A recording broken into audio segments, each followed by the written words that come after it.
All right, we are a little past 6, so we can get started. Hello and good evening, everybody. Thank you for joining us for our Diving Deeper into Organic webinar. Disclaimer before we get started, this webinar is being recorded and it will be uploaded to our YouTube channel for public viewing.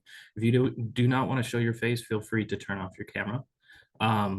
But that being said, this webinar tonight is supported by the United States Department of Agriculture Transition to Organic Partnership Program, administered by the USDA Ag Marketing Service National Organic Program. So thank you to those organizations and programs for allowing us to do webinars like this. So tonight we will start off with a presentation from Nic Podoll, who is the Midwest consultant for Rodale Institute. He will be discussing the path to certification with a focus on organic certification regulations.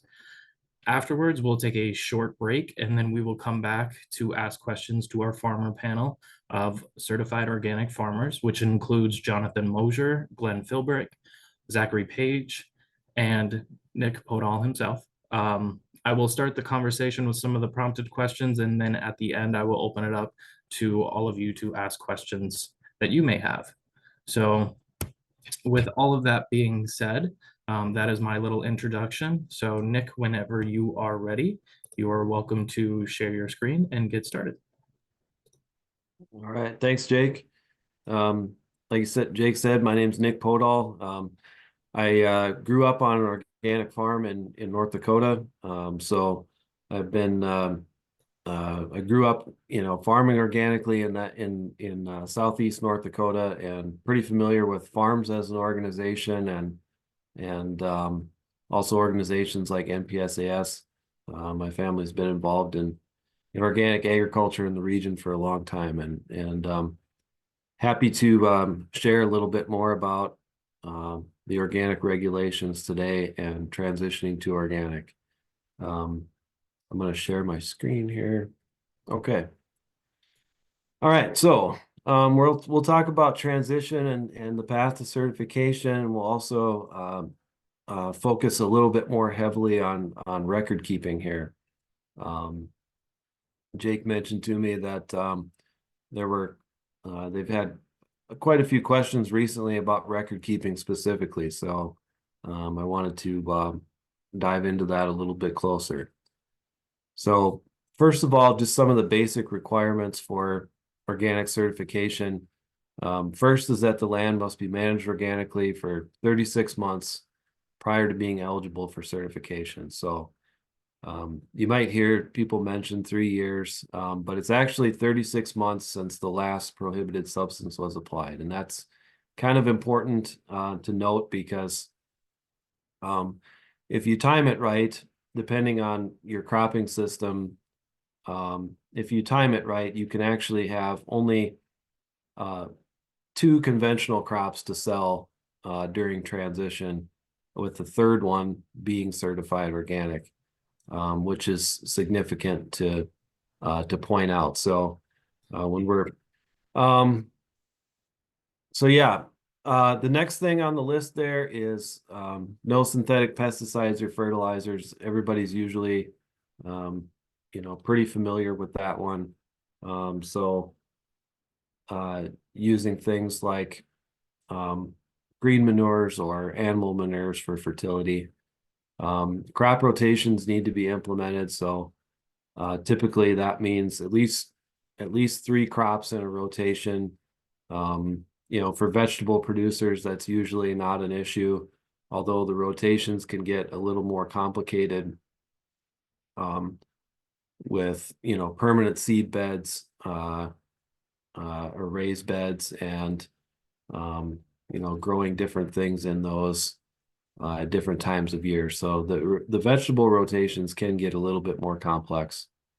And record keeping, which we'll talk about a little bit more in depth later. Organic seeds required when you're certified organic. When you're in transition, you can use conventional seed as long as it's not treated and as long as it's non-GMO. But for that first certified organic crop, you're going to be required to use organic seed. The only exception to that is if it's not commercially available, which there's a slide where I'll cover that regulation shortly. And then there's manure, lime, and compost regulations. Manure needs to be applied either 90 or 120 days before harvest, depending on the type of crop. So it has to be at least 90 days for a crop that doesn't not come in contact with the ground. And that's typically like grains. And then it has to be at least 120 days before harvest for crops, most vegetable crops, for instance, especially if they're market vegetables that are not for seed. So that's the manure regulation. The lime, it can't be, if you use lime, you can use lime, but it has to be just straight mined lime. It can't be the ag lime, and because there's a chemical process that ag lime goes through that's not allowed in organic production. So you have to be careful with that. And then with the compost, if it's going to be considered compost, it has to go through a process where the turning of the compost and the temperature that's maintained has to be documented through that process. So a lot of times if it's animal manures that you're composting, a lot of times it's easier not to deal with the compost regulation and just let it be applied as manure, considered manure. And then you have to deal with the 90 or 120 days. But many times when you're adding fertility in that form, sometimes you're well within that 90 or 120 days, or well outside it, I should say. And it's easier to just deal with that rather than having to go through the documentation for the composting. And so, but there is a regulation around that. So if you are composting and you're going to put that on your OSP as compost, just be aware that there's a documentation process that goes along with it. And like I said, a lot of growers that we help fill out their OSPs, a lot of times we just don't use the word compost in them because it's easier not to, because that process is a little bit onerous. So something to be aware of. Okay, now hopefully I can go to the next slide. Okay, can you see the next slide this time? Yes. Okay, good. All right, so the other things that are going to change, weed control methods, you're going to be using prevention mostly through cultural weed control, and that's through things like crop rotation and cover cropping. Mechanical methods such as cultivation are going to be second on the list. And then you can also, these are going to include rolling cover crops, mowing possibly at different times, and hand labor even, especially in vegetable systems. Much of the good weed control comes down to diligence, and if you have to go out there and do, hand labor, that's pretty typical. So even in some grain crops, we have to do some hand labor from time to time, especially organic soybeans fairly commonly. So okay, fertility inputs and soil amendments, like I mentioned, those are going to be animal manures, green manures, compost. There are some mineral inputs that are approved. Like I mentioned, mined lime. There's a mined rock phosphate for phosphorus is acceptable. There's a potash for potassium that's approved for organic production as well. So your major nutrients or your major minerals, most of those are going to be. There are some mineral inputs that you can use. For sulfur, there's elemental sulfur. things of that nature. So, and we'll talk a little bit more about if you need to use some of those, kind of what to look for to know that they're approved for organic. And then pest and disease control. Again, you're going to focus on prevention here. There are some approved products, specifically some copper fungicides, some things like neem oil or pyrethrins, the natural pyrethrin that you can use for some insect control and things like that. There's also for fruit fruit crops, there's some kale and clay products that can be used to help prevent insects from doing damage. It creates a physical barrier. So there are some things like that that can be used, but mostly it's a focus on prevention. And actually in the regulation, you're required to have a plan for prevention. Even the approved inputs, it actually says in the regulation that you're only allowed to do that, to use even approved products once your plans for prevention have failed. So you have to have good plans for cultural control for prevention first, and then you can use even approved products for those things. So some of those cultural controls come down to cover and spacing as well. So especially in vegetable systems, more space with more airflow is best. You know, the wider you space things, the better it seems to be. Okay, go to the next slide. All right, so there's basically two types of inputs, you know, that according to the regulation. So they split them into synthetic inputs and non-synthetic. So generally, according to the National Organic Program regulation, synthetic materials are always prohibited unless they're specifically allowed. So there are a handful of synthetic materials that are specifically allowed in certain amounts. And those are on the list of allowed and prohibited substances. You can actually look that up. It's easy to Google. There's a national list. So any synthetic materials that are allowed are specifically listed there. And then for non-synthetic materials or natural materials, those are almost always allowed unless they're very specifically prohibited. So there are some natural materials that we prohibit, such as sewage sludge is one of them. So we don't allow human manure, essentially. We also don't allow some materials such as arsenic or something like that. That's a natural material, but very obviously toxic. And so there are some of those things, again, that's on that national list. You can look up. So any of the natural materials that are not allowed are listed there as well.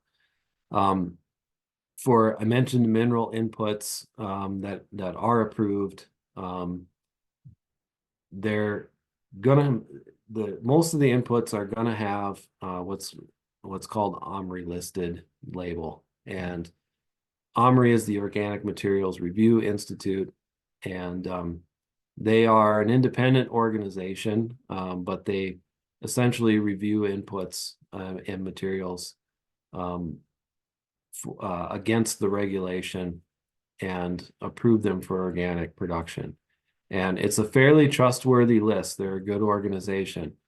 But in your organic systems plan, which we'll talk about, you are required to list all of your inputs. And so if there's something new that you're going to use, you need to still contact your certifier first to get that put on your organic system plan and for them to approve it. Even if it's OMRI listed, it's probably okay for you to use, but you should always talk to your certifier first, because there are some cases where there's what we call a National Organic Standards Board, and things get brought up to the board every year, and certain materials that are approved or disapproved, they may be approved at one point and then disapproved by the standards board later, or they change amounts that are allowed, or they might have something that they did not approve before that they have decided to approve in a certain amount now. And those things, that board meets twice a year, and those things can change. And so their certifier is up on all of that information. So it's always a good idea to run every input by your certifier and make sure that it's approved for the way that you want to use it.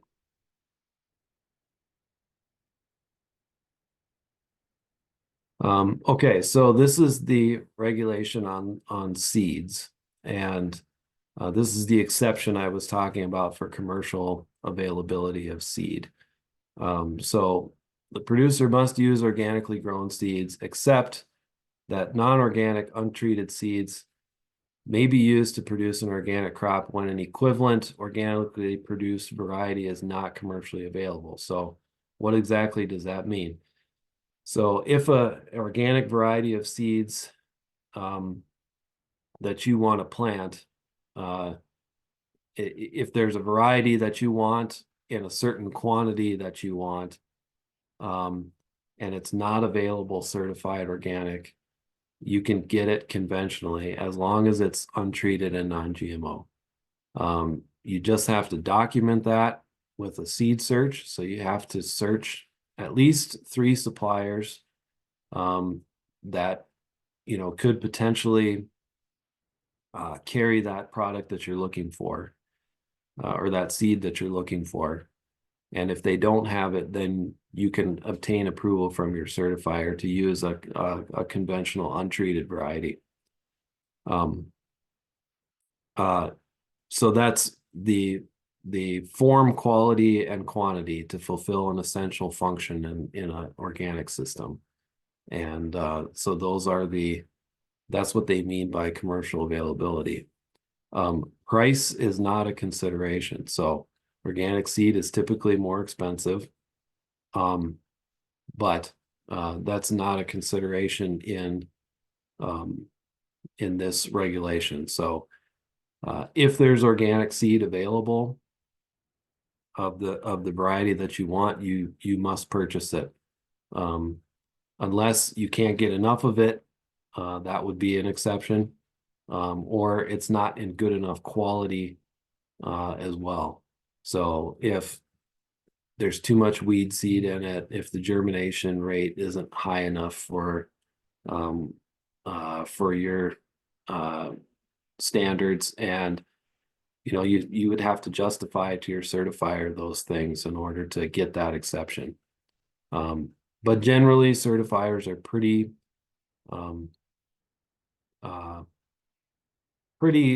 lenient on this, I would say. Sometimes a little bit to a fault. I think that we want to be encouraging organic seed use within the industry, because it helps everybody grow. But there are, it is fairly easy to get around this if you want to. But I think some certifiers are starting to kind of look at it a little bit more closely. The seed search from the 3 suppliers. If the suppliers they look at the suppliers that you searched at and say, well, these suppliers are not really, they don't really carry that much organic seed anyway, and so this is not really a good place to look. They might come back at you on that a little bit now. But generally, if you need to get seed of a certain variety, you'll be able to get it, whether it's organic or not. So, okay. So this is kind of generally the certification process. And basically what I want you to kind of recognize from this graphic here is that we have the USDA regulation, which governs organic in the United States. But we have independent certification bodies, and you can see a few listed there. And then we have inspectors. Inspectors work for the certification bodies, but they are also independent. They're a contracted. They work under contract for those certification bodies. And so we do have these layers of independence built into the certification process, which is good for the farm. It's good for the farmers because I think everybody's invested in farms becoming certified organic, but they're separate enough that they are also able to oversee that process, in an independent, unbiased manner. And it's good for the farms, and it's good for the industry, and it's a good thing that we set things up this way. So what happens is the inspectors will come and look at your farm. They'll make a report. They'll send it back to the certifier, and then the certifying body issues the decision for certification to the farm. And so the certifying body is not directly involved in the inspection, and the inspector is not directly involved in the certification decision, which again is a good thing in this process. So these are the 5 steps: complete an application, submit that application to a certifying body of your choice, submit an organic system plan to them for review. They schedule an on-site inspection. They evaluate the inspection report and issue a decision. So 5 fairly simple steps.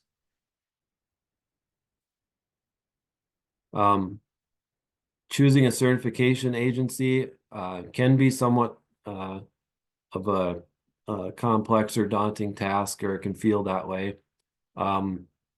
Some of the considerations that you should think about when you're choosing a certifying agency to work with, because you can choose essentially anyone you want in the country.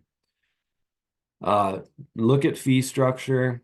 Look at their areas of expertise, the type of farms that they certify most commonly, and the region that their inspectors are located in and familiar with. You can gauge their responsiveness to your questions, to your submissions of documentation. Look at maybe the other services they offer. If there's some other certifications that these certifying bodies issue certifications for. So outside of USDA organic, they might issue certifications for some other environmentally related labels, things like the regenerative organic certification, if you decide to go towards that in the future as a step above organic. There are certifiers that do both, and so it might be better for you to work with a certifier up front for your organic certification, who can also inspect for your regenerative organic certification if that's something you want to do in the future. And then there's the structure of the certifying body as well. That can be state run, or it can be for-profit or nonprofit. A lot of them are um, are nonprofits. There's some for-profit agencies, and some of those are international in nature. They operate in other countries as well. And then there's some state-run ones. The most common one here is in Minnesota, which is MCIA, which you may be familiar with.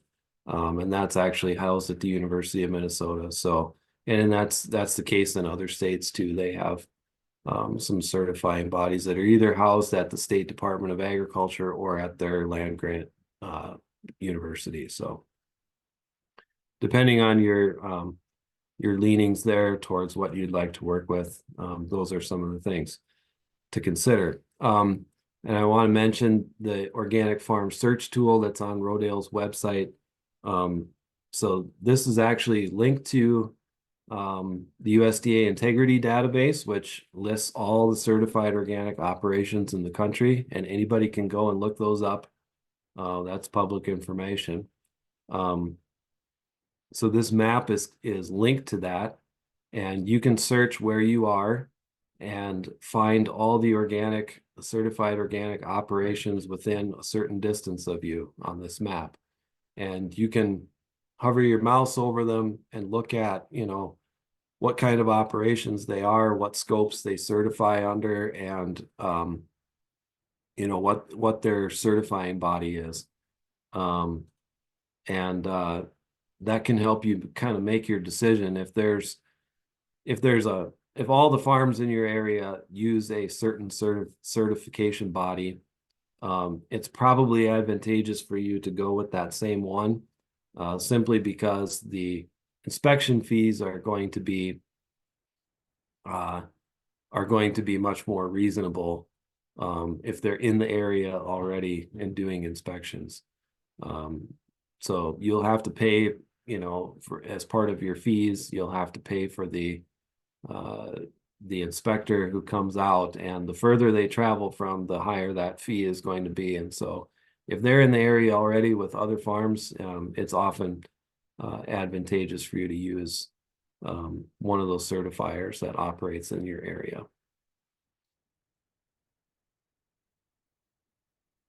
These are some programs that can help you with organic certification. So there's the cost share program, which will reimburse you up to 75% of your certification costs and up to $750 per certification scope. So it could be crops, livestock, or processing and handling. Those are the three different scopes.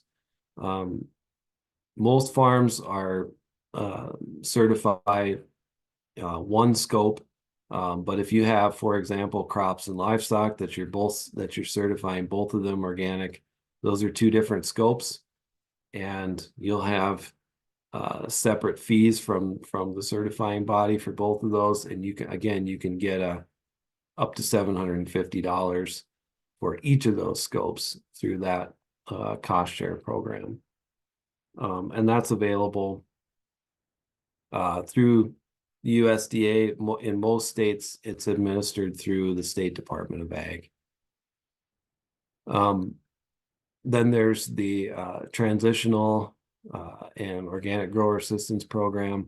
So for crop insurance premiums, transitioning and certified organic producers will automatically receive additional premium assistance on that, which is valuable too. And there's often not much you have to do with that other than,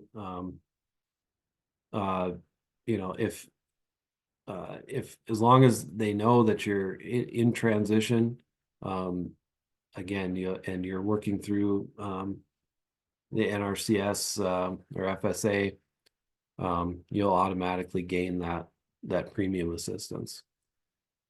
And then there's a newer program out there under the NRCS EQIP programs, which is the Organic Management Practice Standard 823. And this now provides some direct payments to transitioning and certified organic producers.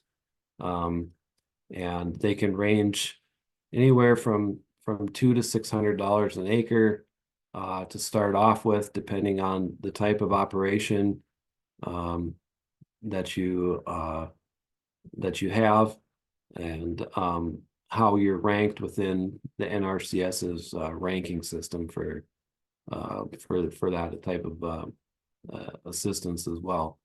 And basically, you're being rewarded through this program for the environmental services you provide just by being an organic farmer. And most of the or the documentation that's needed for this is in your organic systems plan. And there's a short application that you fill out, and you provide your organic systems plan along with a few other things. They may require some tweaks to that plan to meet the requirements of the program, but then you'll be eligible for that direct payment. And it's a pretty substantial payment, and it often really helps to offset for transitioning growers specifically some of the potential losses in revenue that you might have, especially those first couple of years of transition. Typically, the application deadline for that, there's been one in the fall and one in the spring. The last one for that, I think, was March 15th. And I think there'll be another one in the fall. And that's probably going to be September 30th or October 1. For the cost share program over here, the deadline for that, I should mention, they have the application deadline here at the end of October, November 1st. But it's retroactive for basically the entire year previous. So it really doesn't matter that much what the application deadline is for this. You can get this any time of the year because it covers essentially from the previous deadline up to the current one each time. It's just sort of a fiscal year thing there. So.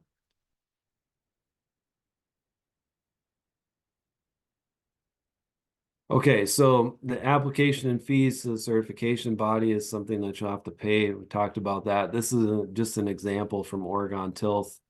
And this was maybe from a couple years ago now. It may have changed since then, but just as an example of how those fees are kind of broken up typically. So there's a new applicant fee, and then there's the certification fee. Which is basically pays for the review of your inspection and then issuing the certificate. And then there's the inspection fee as well. So you'll have these three different fees. The inspection fee can vary, like I said, depending on where the inspector is traveling from, because a lot of it has to do with their travel expenses. So but you can get up to $750 reimbursed. And so for, most farms, you're looking at, $625 here in this example between the new applicant and the certification fee plus the inspection fee, which might be, a few hundred more dollars. So you might be around $1,000 or a little bit more, but you can get 750 of that back. So it's really not too bad for the fees. And here I have this note here. You should really submit an application at least 6 months ahead of your first expected organic harvest. Some people will start transition. They'll actually be managing their farm organically for some time, for a couple years. And they'll finally decide on a certifier that third year, and they've planted what's going to be their first organic crop, and they're going to surpass that 36 months since the last prohibited substance sometime during that year. You can do that, but it's really helpful, I think, to work with a certifier through transition, if not the whole thing, at least for the last year, But at least 6 months ahead is kind of where we're at now as far as timing, but that's really even pushing it.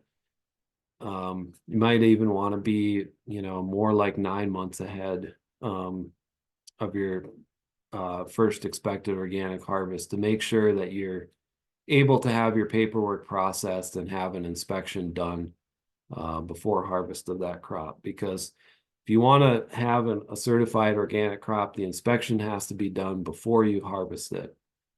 If you harvest it and it's off the field before the inspection is done, you can't sell it as organic. So that's important to make sure that you get your paperwork in on time for those plans that you have in that timeline.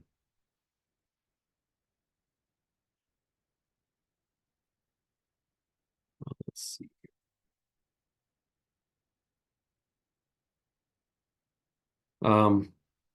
For the inspection, once you've applied, like I said, they'll schedule an inspection with you. They'll tour the farm. Basically, what they're verifying is that what you've outlined in your organic systems plan is actually what's taking place on the farm. That's generally just, in a nutshell, what they're looking for.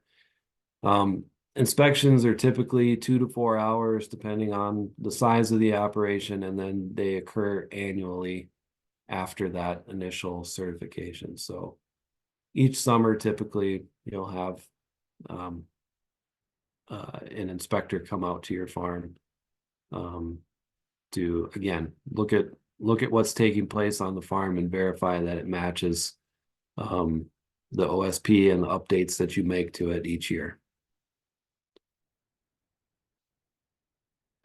And then finally, the evaluation and decision. This is completed by the review staff at the certifying body.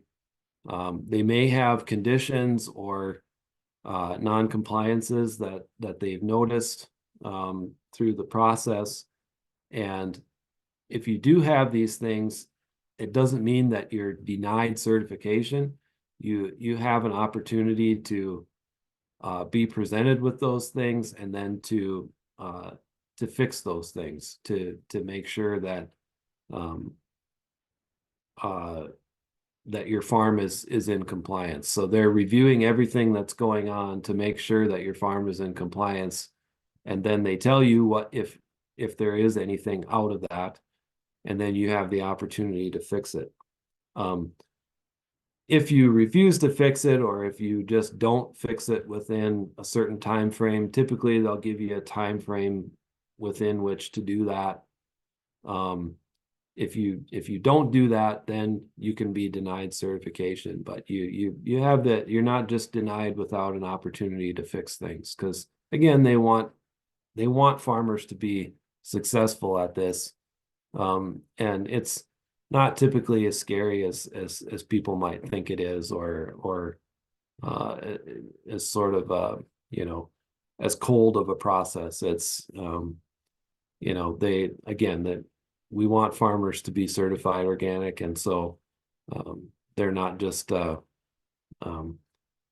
there looking at people's farms and saying, nope, you're not good enough. They want you to they want you to be good enough, and they're going to give you the opportunity to do that.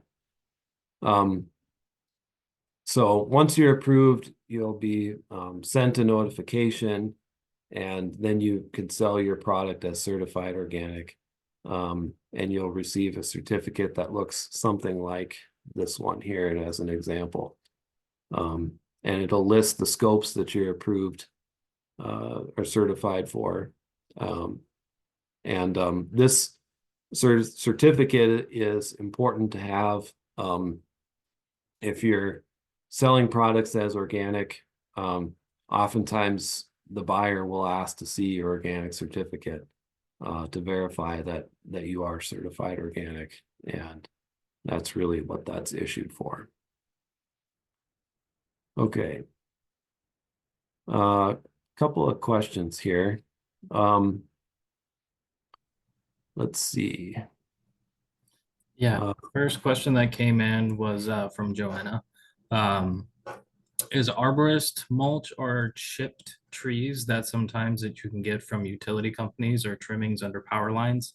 Is that a naturally allowed input for organic standards? It can be. It you do need to, like Jonathan mentioned there, you do need to get like a signed affidavit that says, like he's mentioned, that there's not any green treated wood, painted wood, anything from like power poles, anything that would be like creosote or something like that, from railroad ties or power poles, that's not allowed. So it would, and then there also wouldn't ever be, anything applied to these piles to control some pests or something in the pile. It's important to make sure that there's nothing like that. So if there isn't, you can, have the party that's providing it sign an affidavit, and that's generally what is required. I would say that, you know, there may be some issues with this generally, though. That it depends where you're at, but I know here in Minnesota, I see a lot of trees and brush that gets trimmed along roadsides and stuff, but they're also during the summer I can see coming by with some kind of chemical and killing a lot of those trees as well. They're constantly spraying the brush along the roads. And so that would be something to watch out for. So I'm not sure that that type of input would be allowed or not if those types of things are going on. And so generally I would probably stay away from that unless, maybe it was something that was taken from an area that you knew was clean, and you could get a signed affidavit from them saying that, and you were able to probably personally verify that as well. Like say if it was taken from the roadside along your own ditches or something, yeah, maybe then in that case, but I would want to know personally that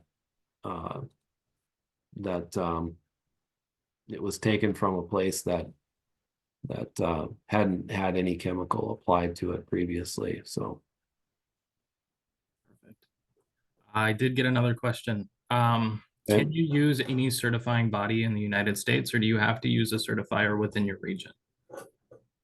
You can use anyone within the United States. There are even international certification bodies that have offices within the United States. So there's lots and lots to choose from.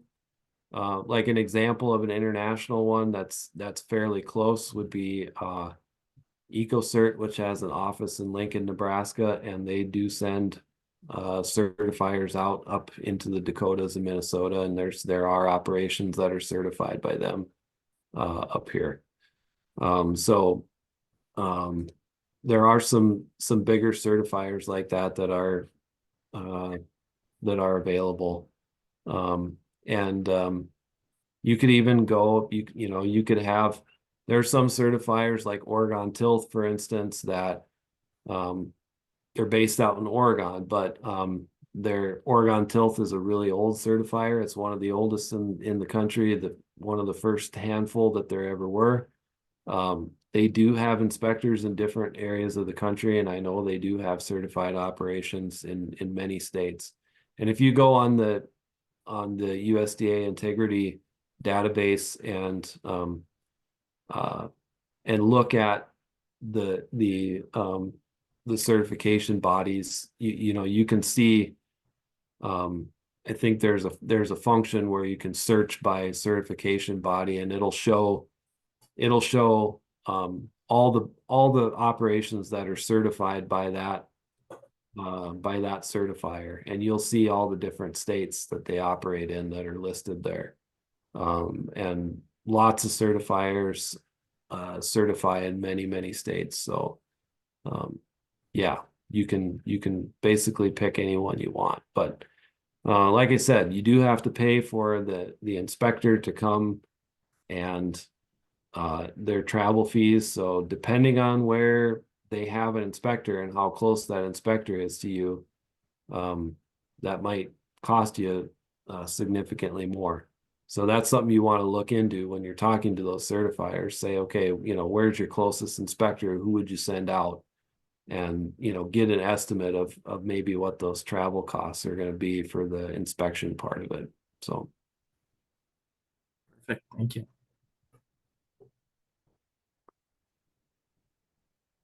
okay, so now I'll dive more into record keeping here. So we talked about record keeping a little bit, but wanted to take a little deeper dive into that. So the regulation says that operations must maintain records concerning the production, harvest, and handling of agricultural products that are intended to be sold, labeled, or represented as organic. So these records have to be adapted to the certified operation, so they can't be just a copy paste of somebody else's. Fully disclose all the activities and transactions of that operation, which we'll get into, and then in sufficient detail to be understood and audited, so by the inspector. So we'll get into what that means too, but those are kind of important parts that are fleshed out in more detail later. And then maintain for not less than 5 years. So there's that's actually in the regulation that you have to maintain records for 5 years. So that's important to know. And then the records have to sufficiently demonstrate compliance with the regulation. Again, something that that phrase kind of means something, which we'll get into. And then available for review during normal business hours. So, and that's just generally, when the inspector comes during normal business hours, you need to have your records available for review. Or if the certification body, gets maybe a complaint against your operation or something like that, that they suspect that you are selling something that's not certified organic or representing something that's not organic as organic, they may want to review your records, and because there is a fraud prevention side of the regulation, and that certifying bodies do as well, that that kind of comes into play there. So the main types of records that you're going to keep on the farm are really these three here. There's the organic system plan, which details, everything that you do on your operation. Records of activities. So this is all your field operations, any equipment cleanouts, things like that. And then your audit trail documents. So these are like receipts for seed that's purchased, any inputs that are purchased, sale records, harvest records, those types of things. So again, I didn't realize, I forgot that I had these on here. So okay, so yeah, records of activities, field activities, input usage, planting dates, harvest dates, the amount of seed you planted, the amount that's harvested, and your crop rotation. That's all in the OSP and records of activities, and then you have, again, your audit trail documents, so receipts and tags. So the organic systems plan, this is the most detailed document that you have. And it has to include a description of the practices and procedures to be performed and maintained, including the frequency. And then a list of substances used in production and handling, a description of your monitoring practices and procedures, and then a description of management practices and physical barriers that are established to prevent commingling or contamination of that organic product that you're selling.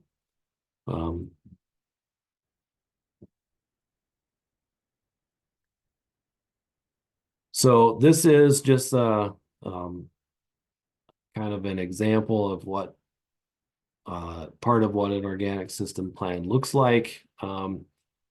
It's a lot of check boxes and yes or no questions. It's not quite as much writing as you would think. There are some questions where you do have to write sentence answers when you're filling this out. But a lot of it is filling in tables and checking boxes. So it's not really, it is very detailed, but it's not really as scary to fill out as you might think. That wasn't always the case. In the past, I know that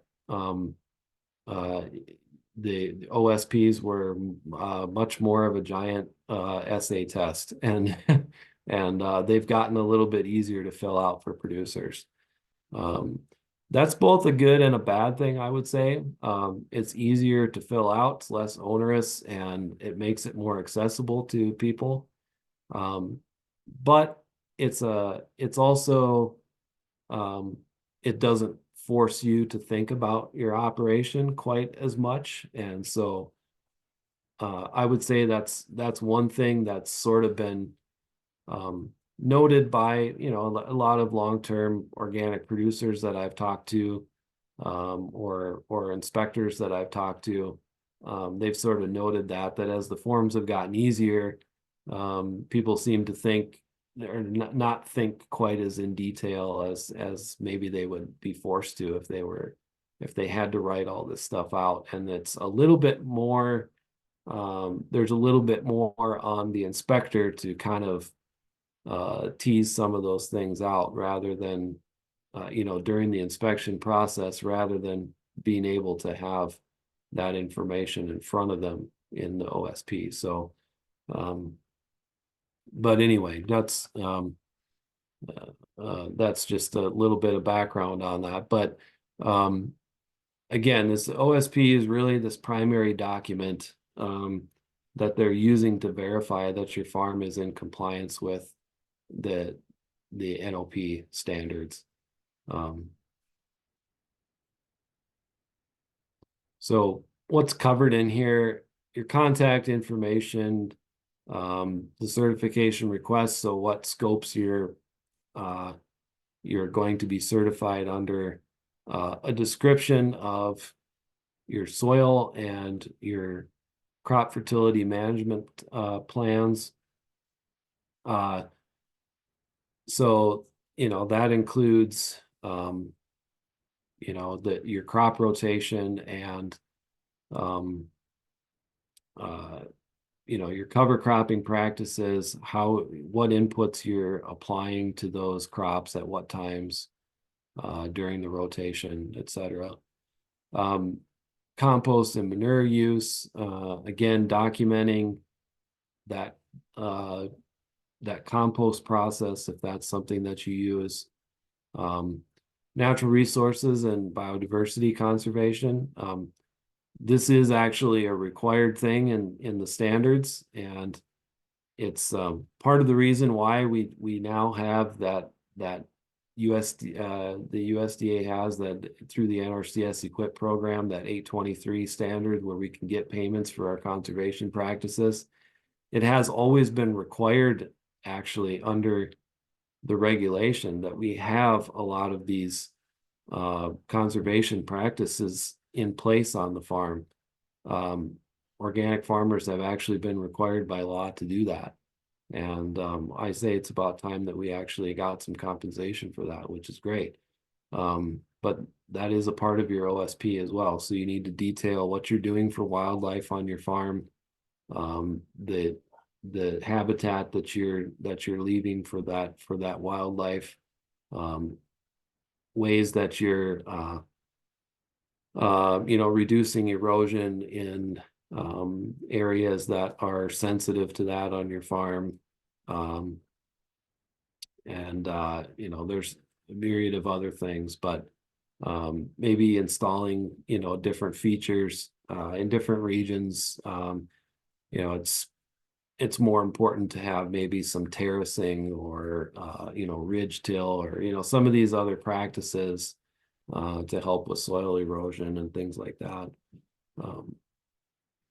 And then the pest management overview. So all the things that you're doing to manage pests on your farm, again, looking at, cultural control, prevention methods first, and then actually listing out any products that you may use if those methods fail. And whatever you have for, those types of inputs on your OSP, if there's a chance that you might use them, it's good to have that in your OSP so it's already there. If you have to use something, brand new, again, you have to contact your certifier, get it in your OSP, make sure it's approved. If you have it in your OSP from the beginning and you're approved to use it, then you don't need to worry about that.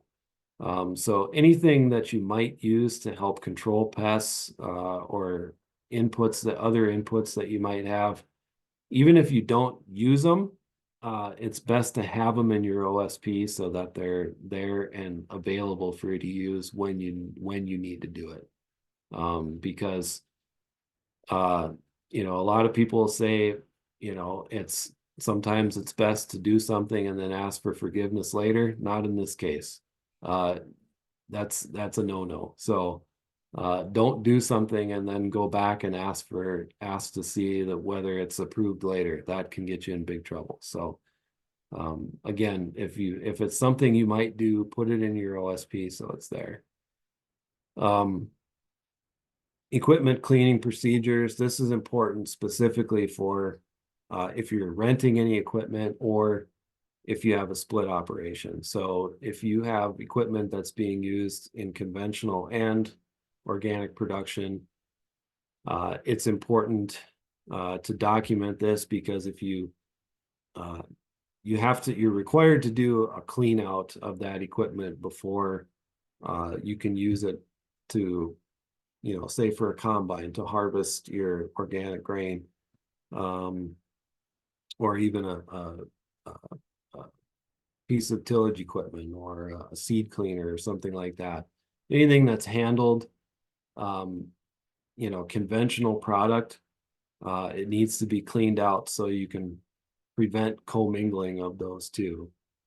Because if you get conventional product in your organic product, it can no longer be certified organic. And so it's important to prevent that from happening. And equipment cleanouts are one of the ways that we do that. The easiest way to do this in your records is to have sort of standard operating procedures for each piece of equipment. And every time you clean it out, you do that same process. And all you have to do is have that document in your records, and you just sign and date whenever you do it. And that's the easiest way to keep that record. Yeah, that's fairly straightforward to do if you do it that way. Harvest procedures, you need to keep track of what, for grain, it's fairly straightforward, but there's other products, that you might be harvesting, especially in vegetable systems. It's important to document the harvest procedures and how those products are handled after harvest. Any washing and stuff that's done, things like that. So all that stuff has to be in your OSP, and there's some specific regulations around around that, some of the washing and stuff that might be done, especially, and you know, some of the disinfectants that are allowed to be used in those cases. There's things to pay attention to there. So again, try to, when you're filling this out, try to, be as thorough as possible, and know what the regulations are. If there's something that you're doing in your, in your harvest procedures and input that you might want to use that's not approved, when you submit your OSP to the certifier, they'll tell you if it's not. They'll say, this actually isn't an approved practice, so you need to find something different to do here. The certifying body can't tell you what that is, though. So they are, bound by some conflict of interest there, because they do have an interest in you becoming certified, right? Because, they're being paid a fee to do that. So if they tell you that something is wrong, they can't tell you how to fix it. They will tell you, but they can't tell you how to fix it. And so that's where it's good to go to, someone like me, or even somebody in extension or something like that that might understand, or another organic farmer that might understand what they mean by that, or know what to do to remedy any of those procedures or practices that you need to get into compliance. And then marketing and sales, it's important to talk about here, how you're going to market some of your products, where you're marketing them. Sometimes there's different requirements, especially like if you're going to sell something, maybe to a buyer up in Canada or something like that. There's you may have to be you may have to look at like certification under the Canadian organic certification, which is something that they're kind of looking for, maybe especially maybe in northern North Dakota or something like that with some grains, but also they want you to be careful about how some of these products are transported. So the buyer,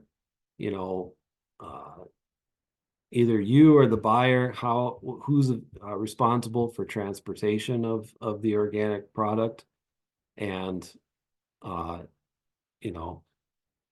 looking at equipment, clean outs of those transportations. So this is common, like in grain, if there's a buyer that buys both conventional and organic grain, sending a clean truck that has been documented, that's gone through a documented clean out before you put your organic grain on that truck. You want to make sure that that whatever truck they're sending has been cleaned, because it may not be your fault, but once that product is contaminated, it's contaminated, and you're out of luck. So you got to make sure in some of these cases when you're selling products that you're you're maintaining that that certification, or that standard all the way through. Sometimes in that case, it can be, once it leaves the farm, then it's really on the buyer. But up to that point of that, it's on you to make sure. So anyway, let's maybe jump to a couple of questions here to see if there's anything else I need to answer.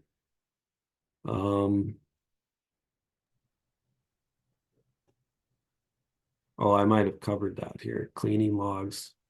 and any cleaning products used. Yeah. Okay. Any other questions that you got, Jake? I have not so far. Okay.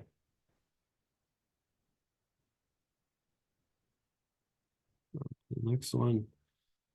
So filling out an organic system plan, there's every certifier typically has templates now, and they prefer for them to be filled out electronically, typed in. A lot, you used to be able to fill them out by hand, but most certifiers now actually require you to fill them out electronically, so they don't have to read handwriting anymore. So just something to be aware of. And if you need help, filling something out on the computer, that's something you'll need to be able to do. So the OSP is then resubmitted every year when you renew your certification, and you have to include any updates to your operation each year in that. So any new production areas, of course,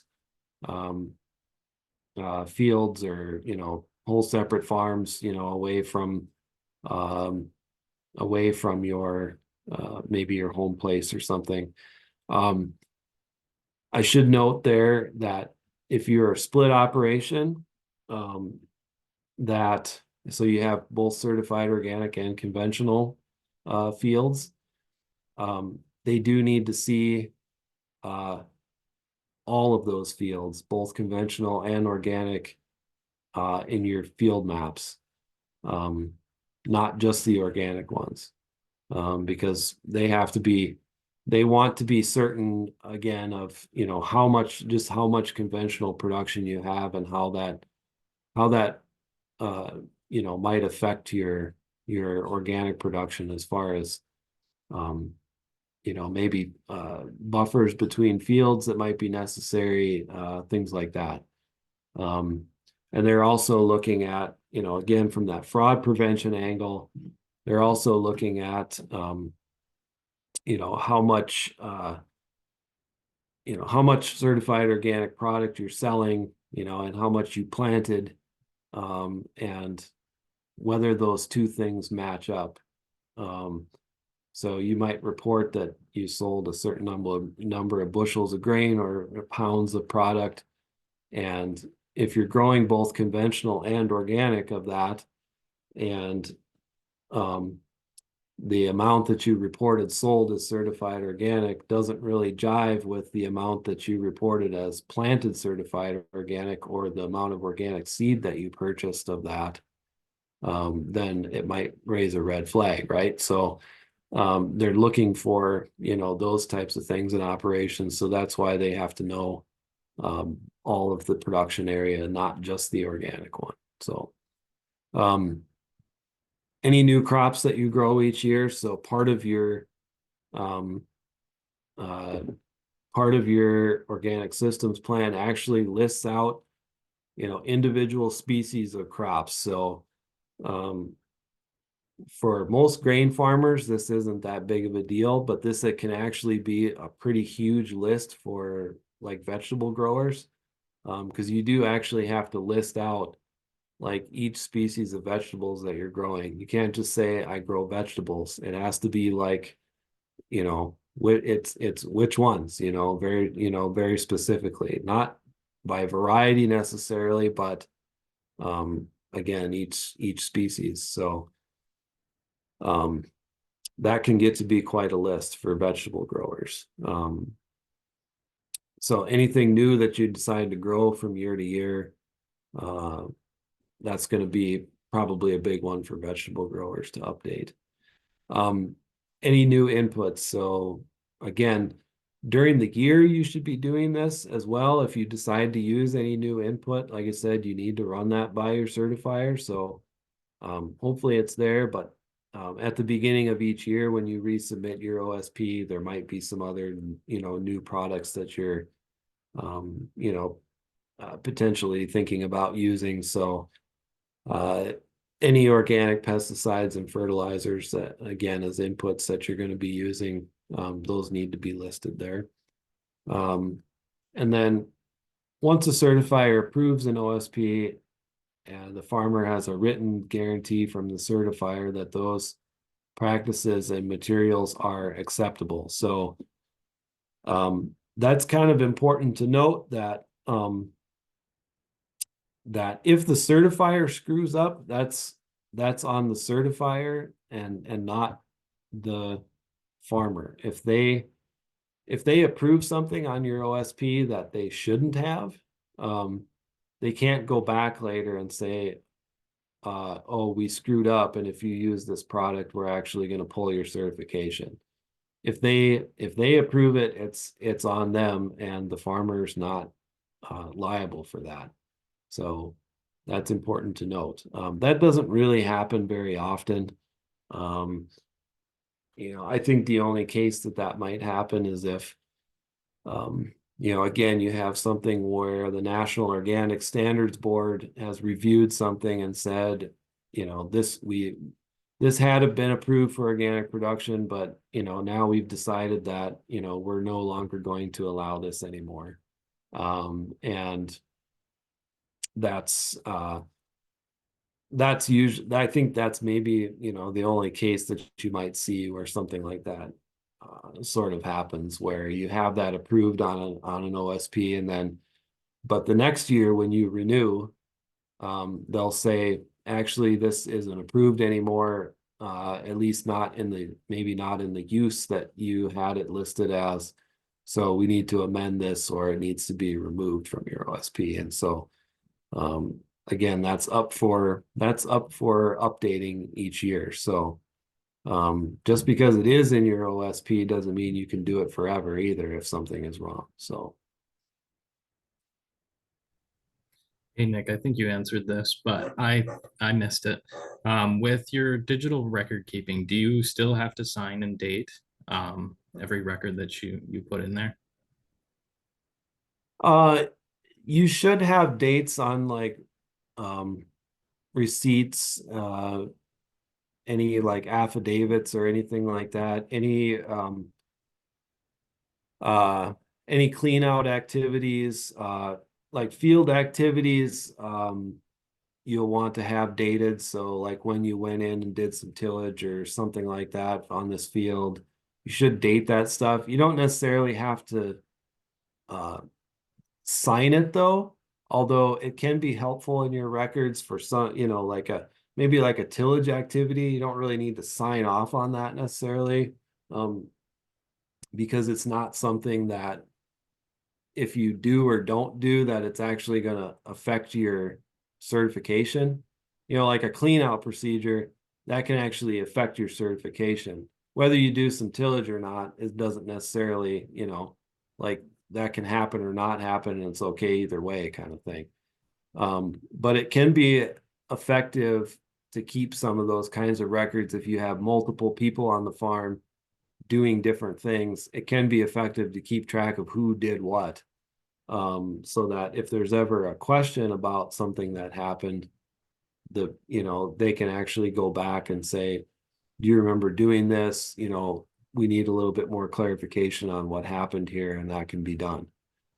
So that in a situation where a farm has lots of employees, that is actually probably required.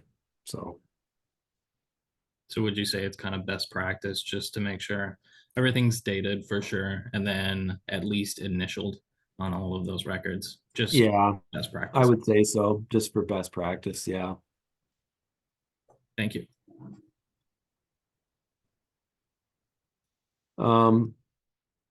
Yeah, okay. Let me go to the next slide here. This is a field history or previous land use record. So when you fill out an OSP for the first time, you'll see this, and you'll kind of continue to fill out this field history. It usually goes back a few years on the form, but it should really kind of encompass, at some point, I think it should really encompass like your whole crop rotation so they can see what happens through the whole rotation. And depending on how long that is, it might be longer than 3 years. But initially they're looking back 3 years, those 36 months of transition. So you'll see that, on this form here when you fill out an OSP. But basically they're looking for here, if this is your last conventional crop, what it was, whatever products, chemicals you applied to that, and what date that those were applied, so they can again establish a last prohibited substance date and when the 36 months of transition is up. That's part of that for like a new applicant.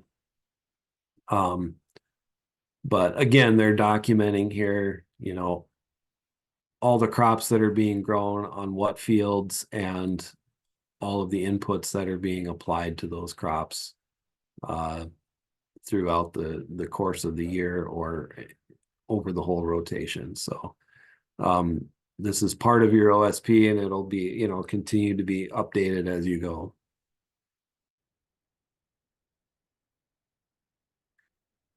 I talked a little bit about field maps already, but you should have your fields, you should have really clear maps of your whole farm and your fields. A lot of certifiers, again, they used to be able to allow, like hand-drawn maps, but a lot of certifiers are not allowing those anymore. They want them to be to scale and, much more clear than hand-drawn maps are. So, going on, getting your maps from FSA is probably the easiest thing to do.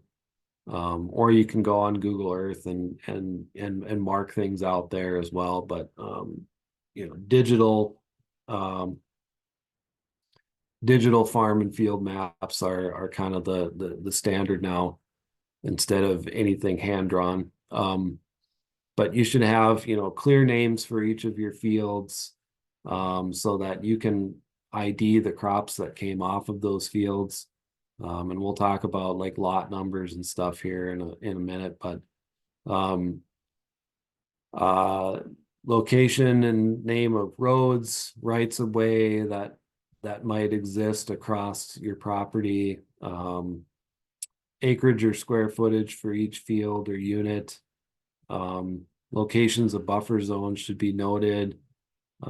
Any features like ponds, streams, wells, any beneficial habitat that you're maintaining or managing, you want to show those on the map. Obviously buildings or others, storage structures, things of that nature. And then also any adjacent land use. So again, whether it's some of your own conventional land or, but you want to mark the boundaries where even up to the adjacent land that's not yours, what's, conventional production up against your organic production, because they'll need to make a determination on if any buffer zones are required in those areas.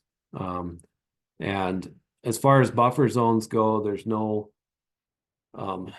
no required amount. The figure that you'll hear a lot of times is like 30 or 35 feet or something like that. And generally that's maybe enough, but really the actual regulation leaves that up to the certifier, and it's up to them to decide,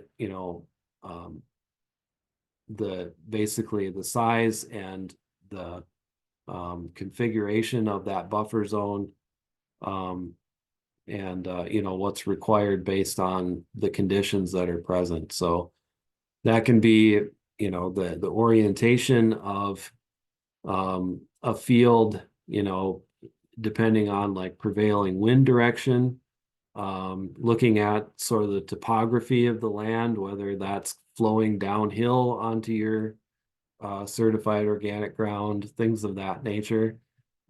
They're looking at those things to determine what kind of buffer zone might be required for up against adjacent conventional land use. And then, of course, on the maps, orientation, having your north arrow so they know which direction you're looking at things. Here they have some things here. Don't use color markers. So if the maps are physical maps are copied, sometimes the colors don't show up when they're copied. So don't hand them a piece of paper that's marked up with colored markers.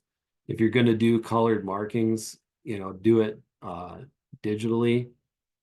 There, like even on Google Earth, there are ways that you can change the color of the boundaries you draw and things like that. I know some farmers don't want to learn how to do that, and I'm one of them, but it's kind of the world we live in now.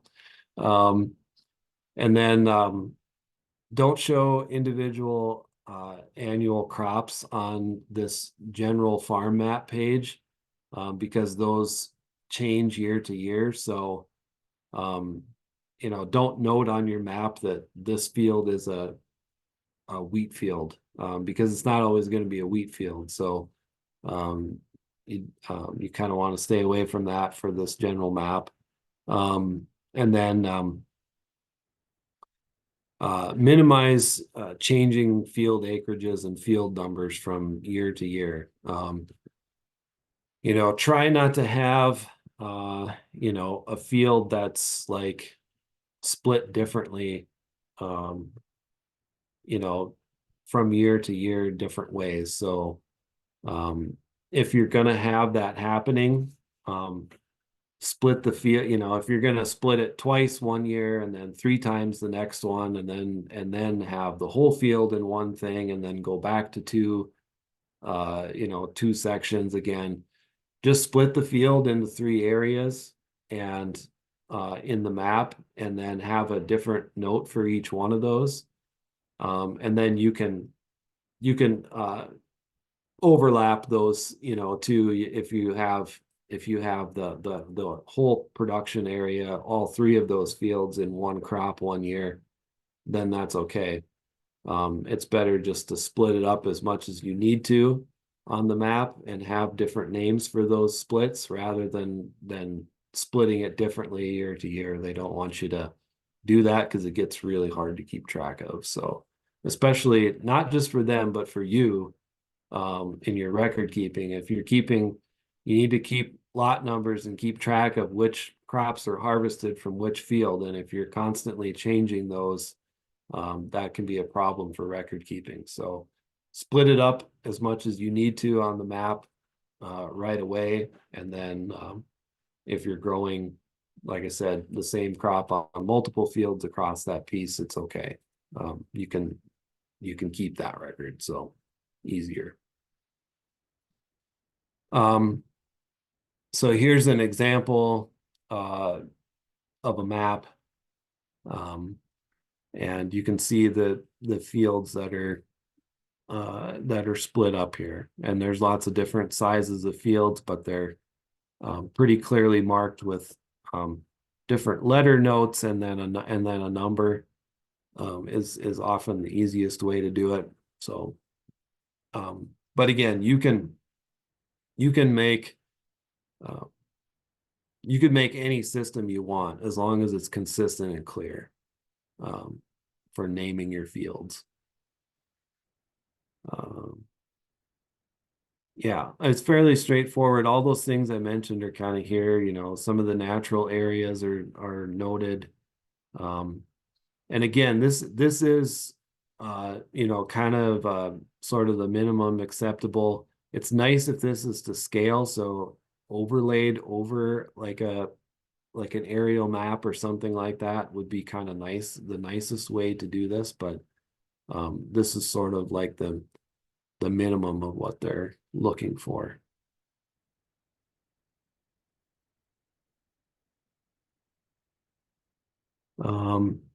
And then here is like for vegetable producers, this pop up here of a greenhouse map. So, and this is kind of specific to vegetable producers, but if you're, producing inside of a greenhouse or a high tunnel, you also need to map those beds like you would fields, and you have to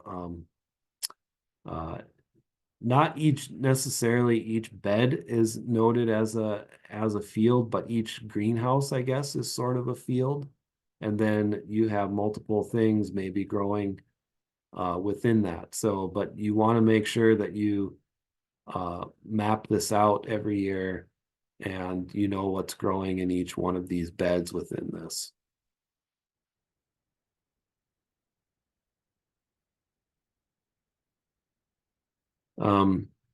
Here's an example of, like a hand-drawn, sort of a hand-drawn map. If you're, some certifying bodies, like I said, will accept hand-drawn ones. Most of them won't anymore. But this used to be acceptable. But if you were going to do something hand-drawn, it needs to be done like very carefully and clearly, like this one here, so that you can really see, what's happening and have it, drawn pretty much to scale.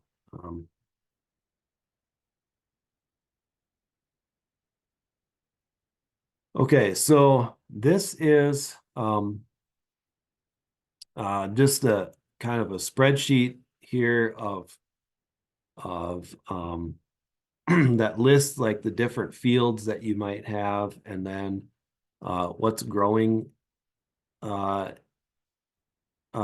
them. It's a different way to kind of map this out. So it shows like here where there's a buffer between, some of these fields, and for vegetable producers where you have like a lot of rows, you can do it in a spreadsheet like this, and it's kind of nice to use the rows of the spreadsheet like the rows in your field. So this is kind of a nice way to do it if you're growing lots and lots of different things, like in a pretty diverse vegetable operation.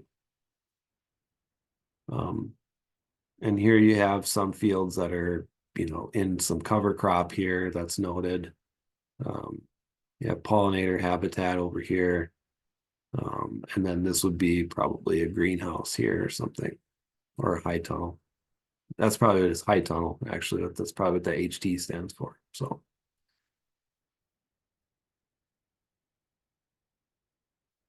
Okay, so this is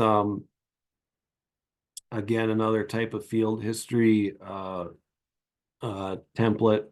Another example that you could use, again using these lines as rows for each of the beds that you might have. Similar concept to the last one, but just an example of another way that you can do this. So you can get, just showing here that you can get, pretty creative with this stuff, as long as it's like, consistent and clear is what they're looking for.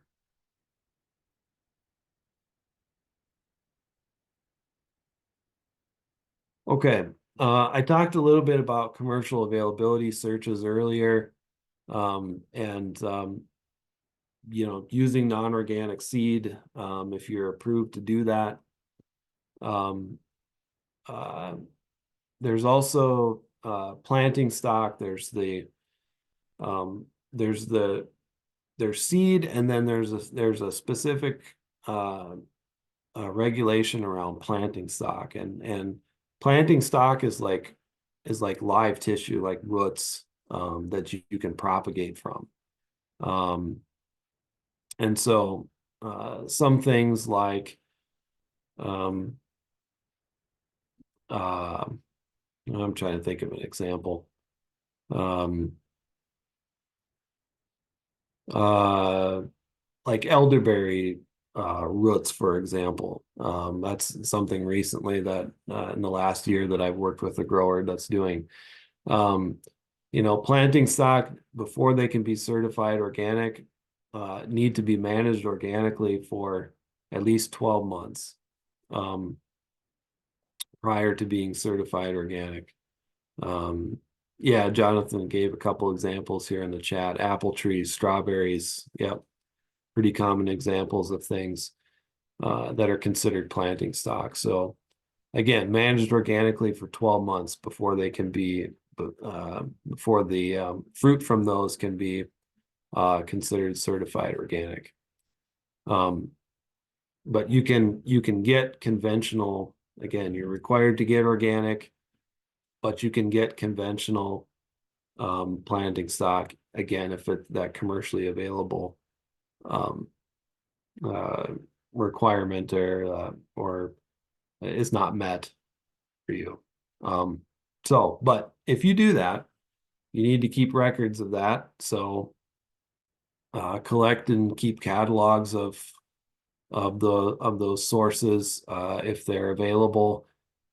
Of course, keep the invoices for what you purchase, the seed tags or packets for what you buy. You need to keep those and put them in your records. So, you know, when you're out there, it's easy to lose the tags or throw away the packets when you go out in the field and plant things.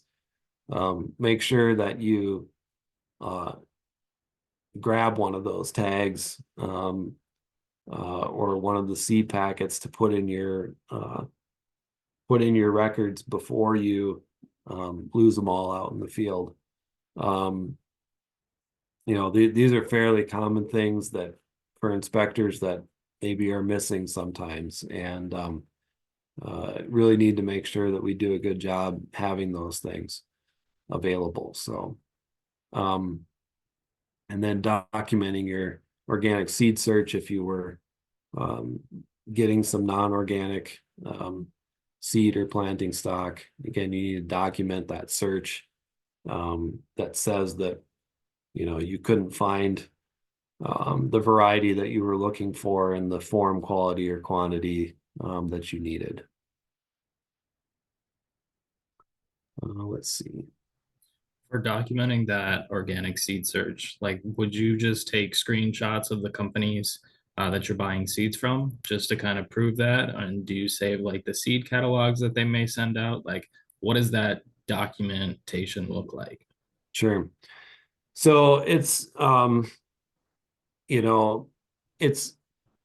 sometimes it can be hard to really prove, but documenting a phone call to that place where you asked if they had this certain variety. It could be if you had a catalog, or you saw an online catalog that you could definitely take screenshots of that or something like that that showed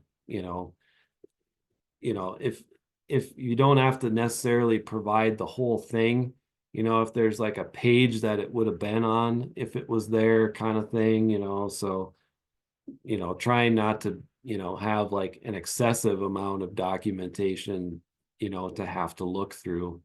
But generally just a phone call that you documented to say, I checked with this supplier, they didn't have it. And a lot of times your certifier's they're gonna check up on that anyway. They're gonna look and see, if you didn't buy organic seed for something, they're actually maybe gonna give those seed companies that you listed in your search a call and say, did you have organic seed of this particular variety? Just to make sure that you're being honest about that. And Glenn said here that he had actually had to fill out a particular document for a seed search. So yeah, that makes sense that certifiers would have they would have a a template for people to fill out as well. So, and actually here, I think I probably have a pop-up of maybe what that might look like. So yeah, here's on this slide, you can see documenting the non-organic seed that you got, where, how much you where you got it from, how much, and then the reason why. So you need to specifically note that form, quality, or quantity, and then explain that as necessary to say why you had to get it. So yeah, and this is actually, I think, not through a certifier, but this form is actually available just on the NOP's website. They have a number of these different forms that aren't necessarily certifying body specific, although some certifying bodies, or many of them, probably have their own forms, but these are also acceptable to use as well. And just a little heads up, we are running a little bit behind time. So if you could Okay, finish up the rest of your presentation, and then we'll take a little break and jump into the farmer panel. sure. Okay, I'll finish up with this traceability and mass balance. So this is one thing that your inspectors are going to do. And again, this kind of goes back to some of that fraud prevention. They're actually going to look over a specific organic product that you're producing, and they're going to match up your harvest records with your the field that it came out of, how much was harvested from that field, and then so from the sales records to the harvest records to the field, back to the planting, and then back to how much seed you or planting stock you purchased to produce that crop. So they're gonna look back and make sure that all of those things with all of those records match up. So the amount of seed you bought to produce the amount of crop you did matches up, and then the amount of crop you harvested off that field actually matches with the sales records and is a reasonable amount.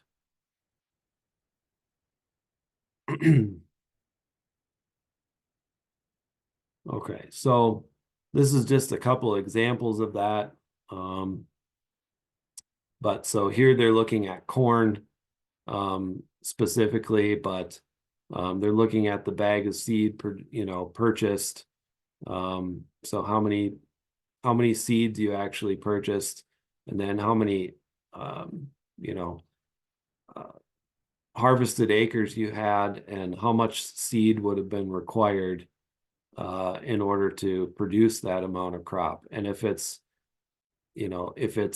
less than what you purchased, then that sort of jives, I guess, or at least makes some sense. You probably had some loss in population here, and this is what you actually yielded. So again, just an example of that here. So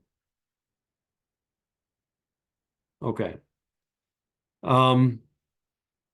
Again, so with the lot number here, this is kind of important to have in your records.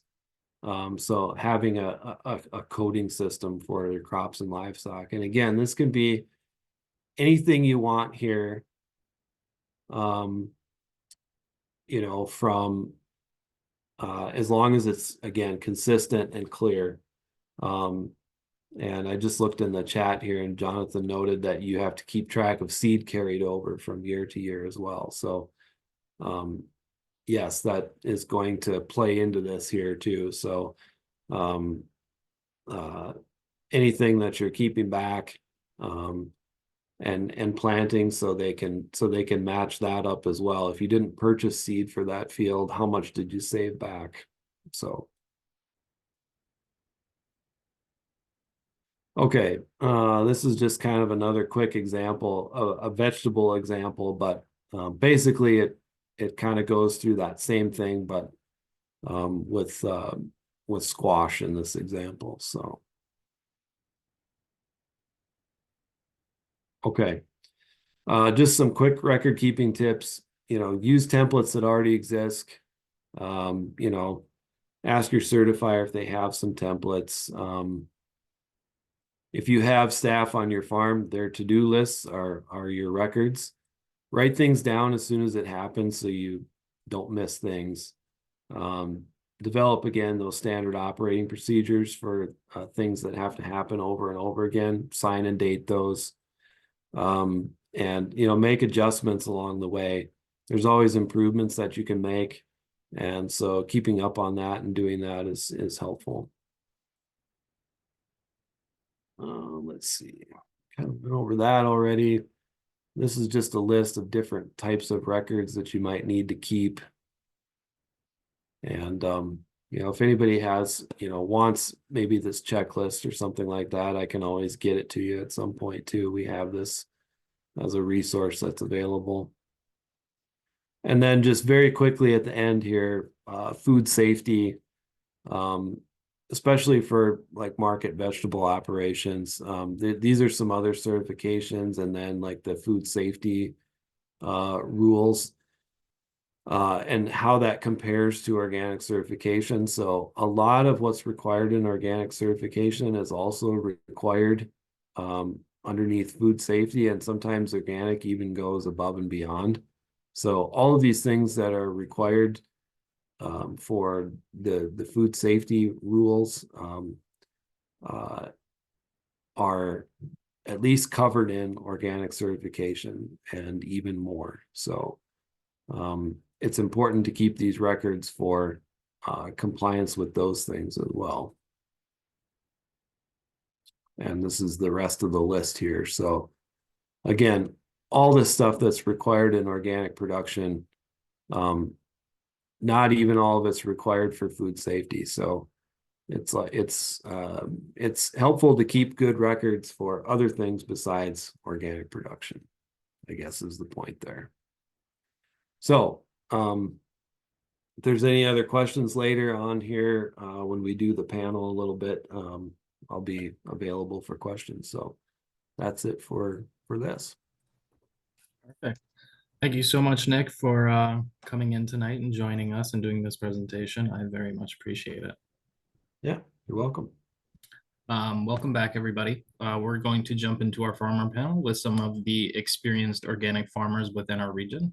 Again, I will just start out by asking some of the prompted questions that I have, and then at the end, we'll open it up to the audience to ask any questions that they still have.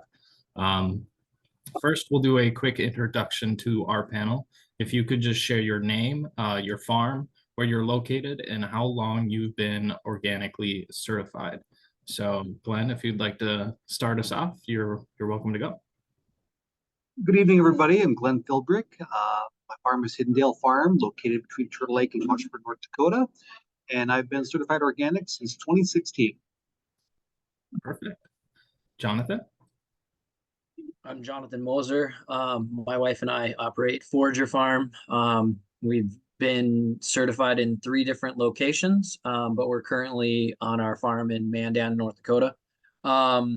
We were certified in 2014 in Windsor, North Dakota as a part of a requirement for the land lease that we had. We then got certified in 2019 on our property, family land in Streeter. And then we purchased at the end of 2019, we purchased our property here in Mandan. And so we then went through the certification process for this piece of land as well. So. Perfect. Zachary, would you like to share? Hey, Zachary Page. How's it going? Hey, Glenn. certified organic with OCIA for I think 3 years, 3.5. And diversified vegetable seed operation up in northwest Minnesota near Detroit Lakes. And Nick, do you want to reintroduce yourself? Yeah, so Nic Podoll. I grew up on an organic farm. My family's farm is in southeast North Dakota, near Fullerton, Lemoore area, and it's been certified organic for longer than I've been alive. So it's 1977 was the first year, and I was born in '85. So I've grown up farming organically, and that's the only way I know how to do it. It's the farm was first certified through ICS in North Dakota, International Certification Services, which is now where food comes from. They've since been bought by that company. So that is who we're certified through. Okay, thank you. And it's a grain, been a grain farm, but it's also for the last 25 years or so a vegetable seed operation as well. So we've grown some commercially for different seed catalogs, but my parents also have their own vegetable seed company now as well. So Perfect. So we'll jump into the first question. So was organic certification worth it for you in your operation? And can you explain why and when you pursued organic certification within your farming journey? Glenn, would you like to go first? Yes, I decided to go to organic certification because I had my hands in some research projects and some grant-funded projects, and I realized that there were some opportunities within that to be certified organic.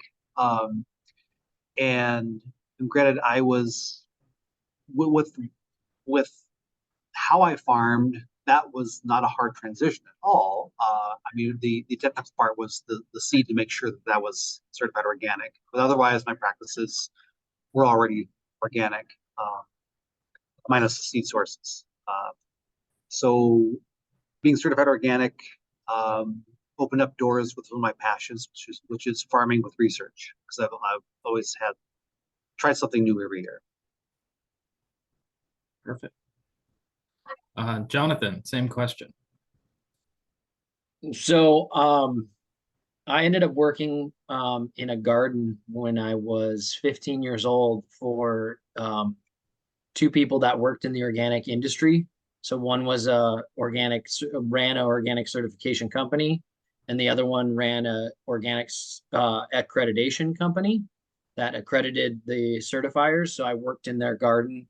And so the only way I mean, my parents grew a garden, my grandma grew a garden, but the way I learned to grow on my own was through that experience. And so when I came to me starting my own farm, I wanted to be certified organic to start.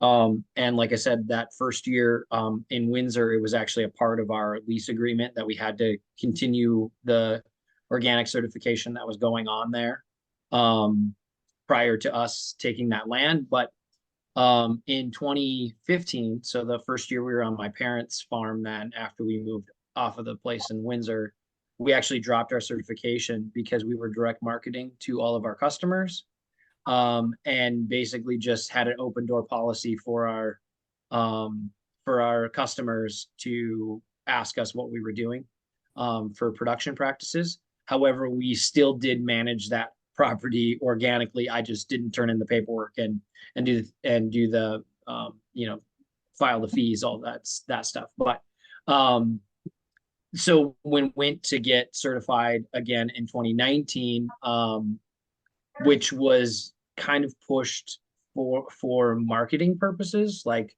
the food co-op in Bismarck had opened, and we had the opportunity to be on the shelf there.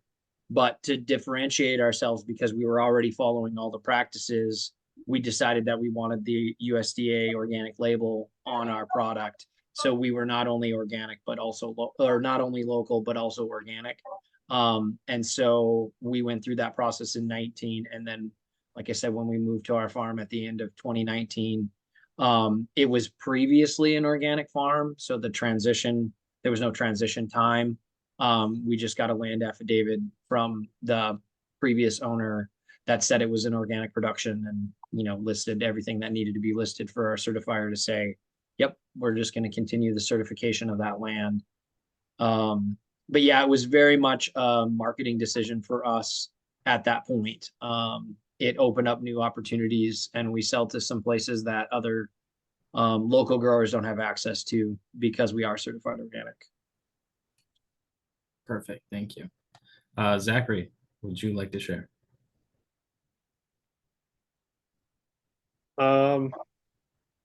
Yeah, kind of like Nick's family, like with seeds. I just I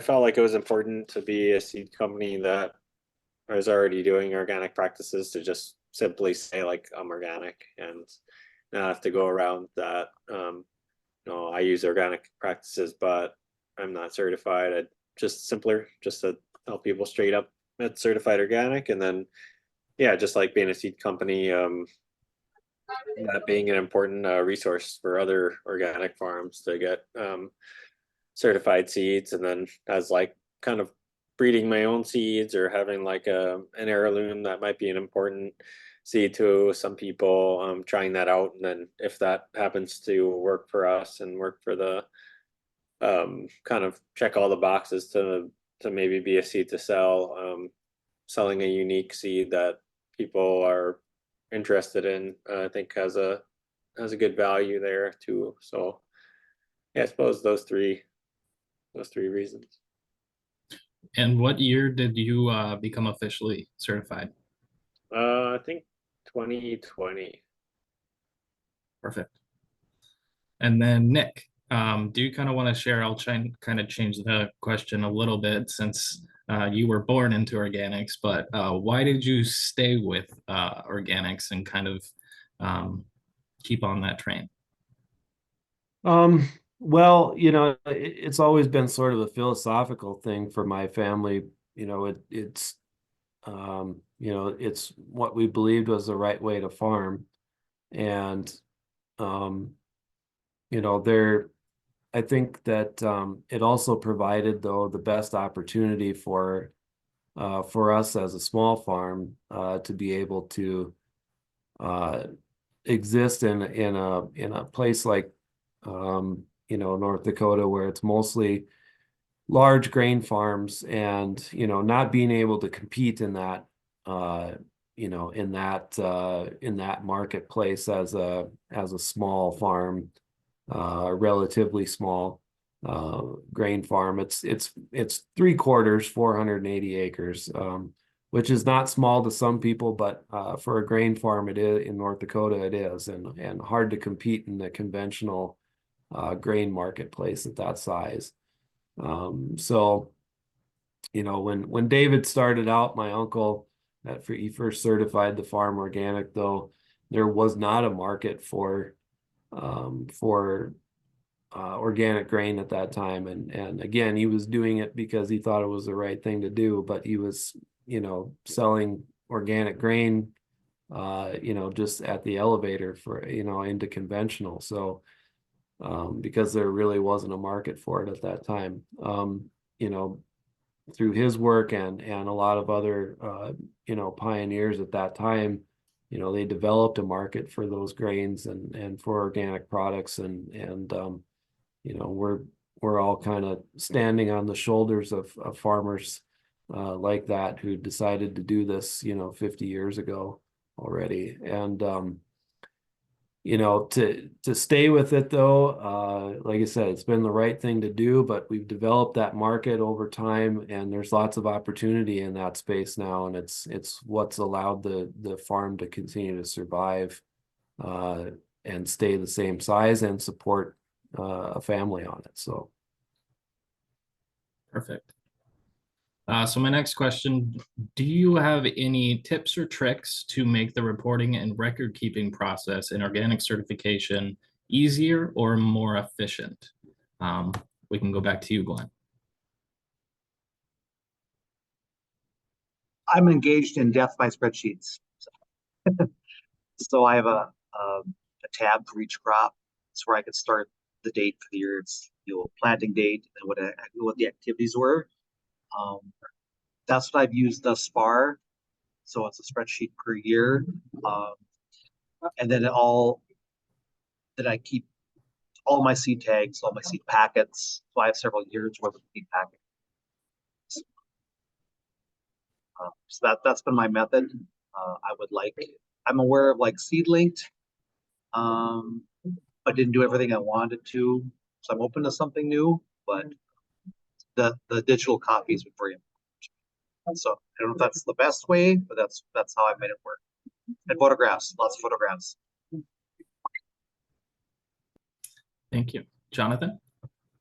In 2015 or 2014, when we were certified the first time, we did everything by hand. We had to take pictures and had to take a zip drive to our certifier of every single seed packet that we purchased. And then when we became certified again in 2019, they had moved to an online portal and it was the same certifier both times. And so we, just decided that if we're going to keep records, like we've tried, clipboards and, logs and all that stuff. And for me, it's just easier to have my phone with me, and we have, basically standard operating procedures for things. And we're trying to hone those things, and then attached to those things are our record keeping. I have a background in accounting as well. So in terms of like the audit trail and those sort of things, that's all, a lot of it's tracked through QuickBooks and where we're selling things and that sort of thing. So we have, records that way. And then because we're a smaller operation, it's really easy to do the traceability because it all comes from the same field, essentially. We have a planting map and, how much was planted into what type of crop, and even broken down by how much of each variety is planted. We keep track of that for our own records. And so for us, it was just easy to, basically disseminate that information out of what we're already keeping track of. I would say in general, the hardest thing for me has been, keeping logs of things. But it's a little bit easier from our perspective because we're not handling any non-organic production. And so that like split, I think there's going to be a lot more of that, like logging and, cleaning, all that stuff. All of our stuff is used for organic, so we don't have to, even keep track of those things essentially.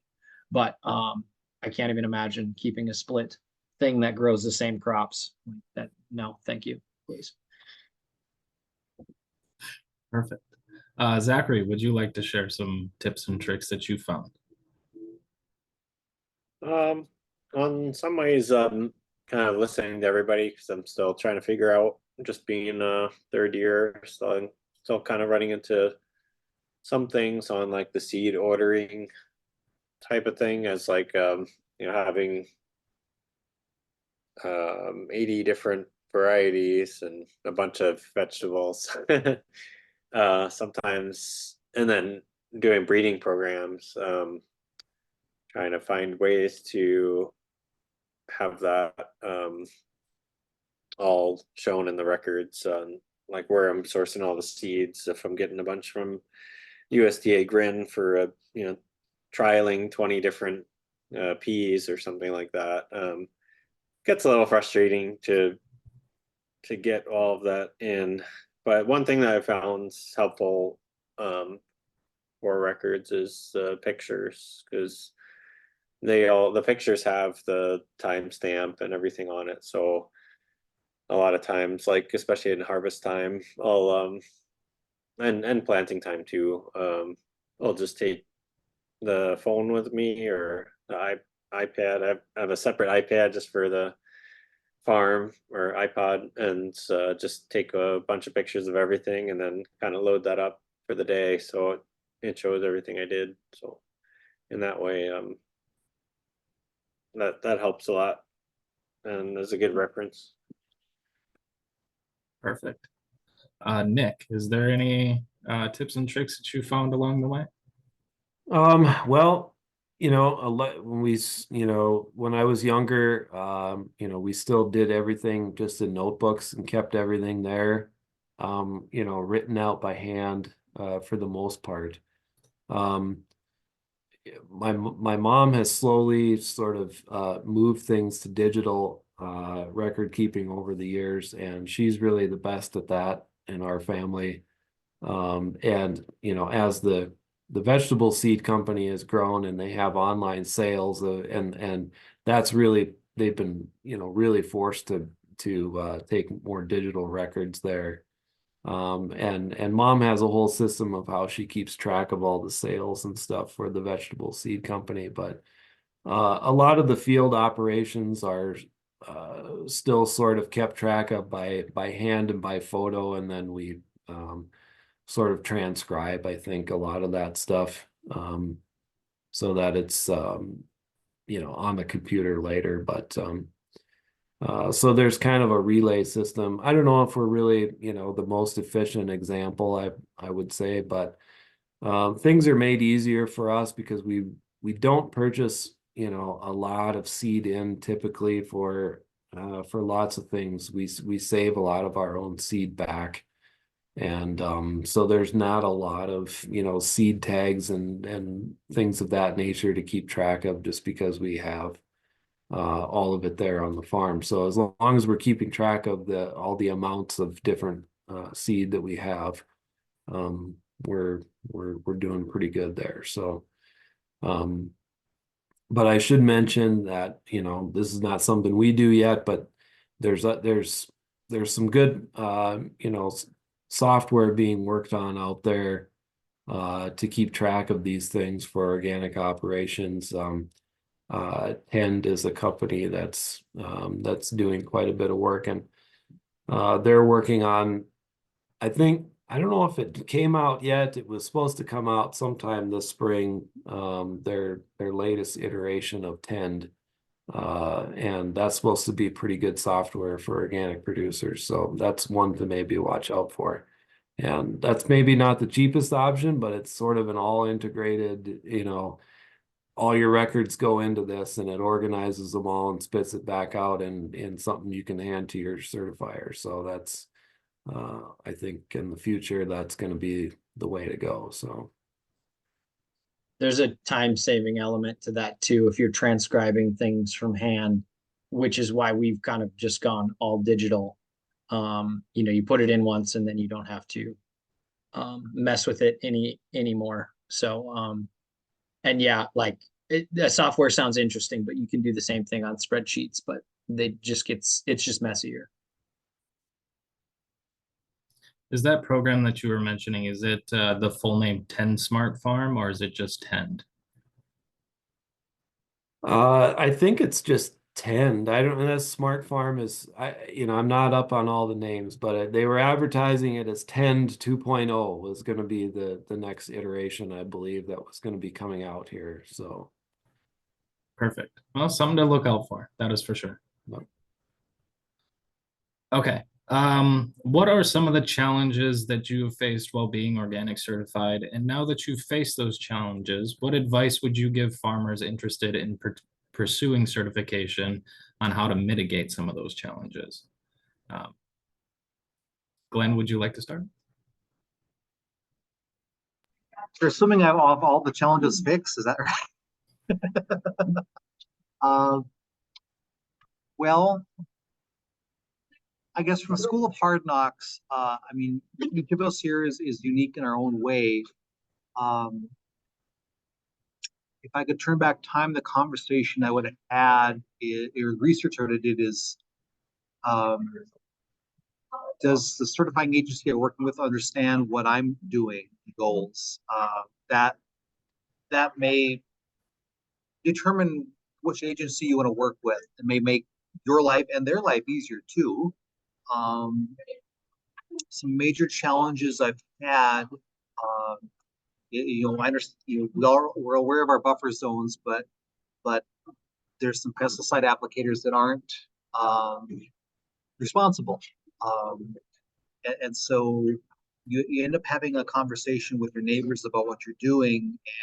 And I'm going to put on an attorney hat, which I'm not, but you may have to serve notice, certified mail, and this is legalese, which you got to do.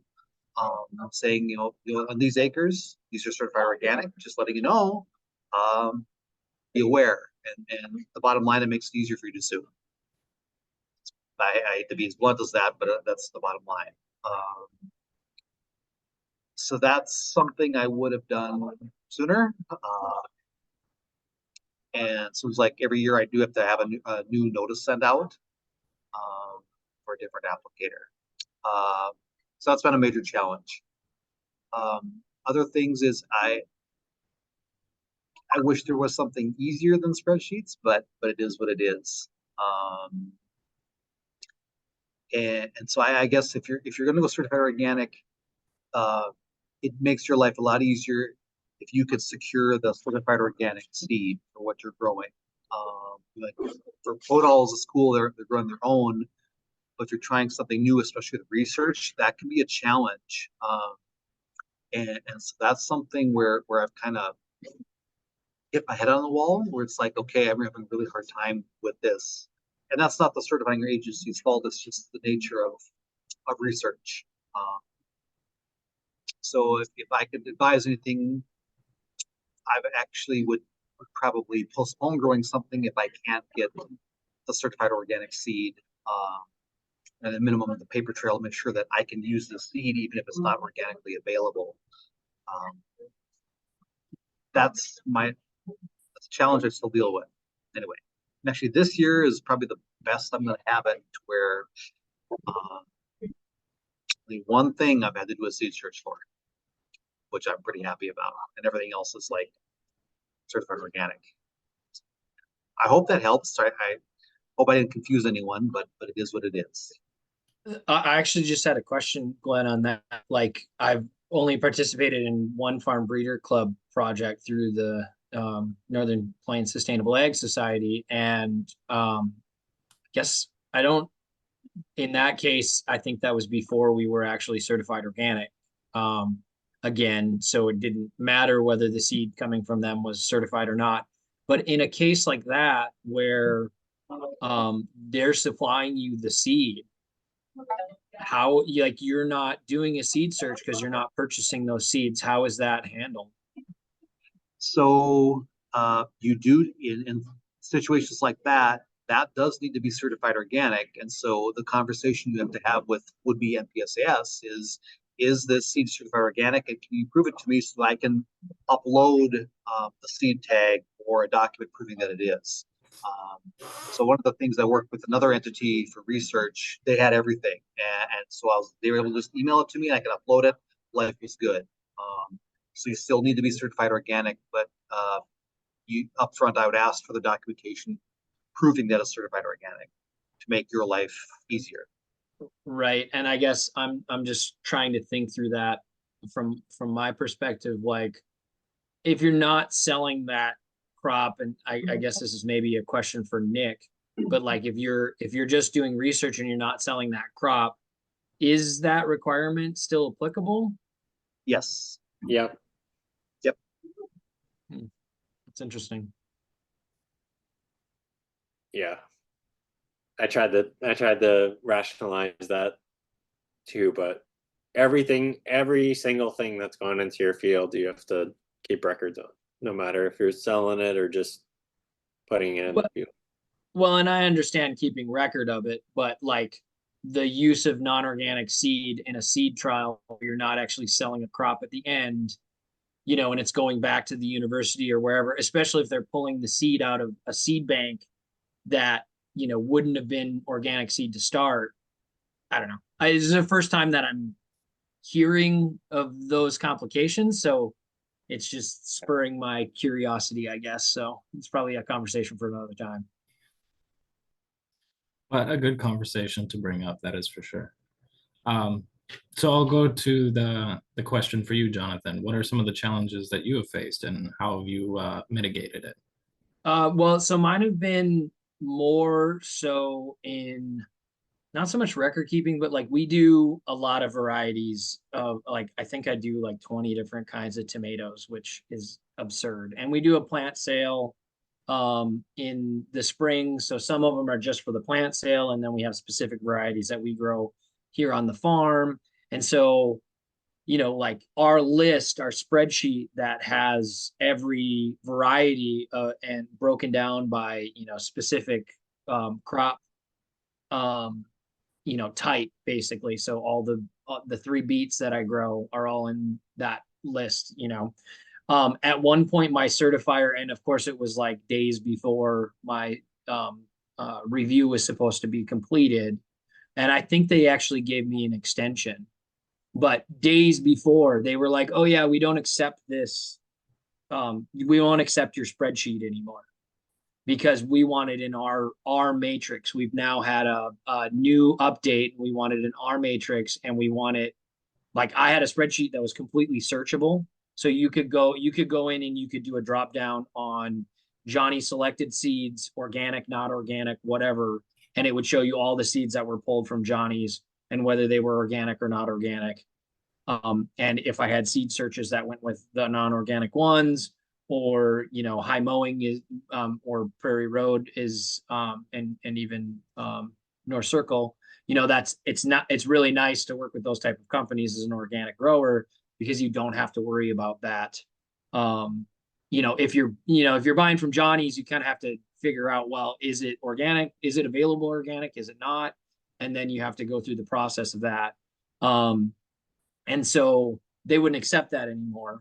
So I had to go and change my whole system. And of course, I was able to utilize my spreadsheet to do the work for them, right? But it just like frustrated me to the point where it was like, oh, now I'm doing your job for you instead of like, what am I paying you for if I'm doing all this, you know?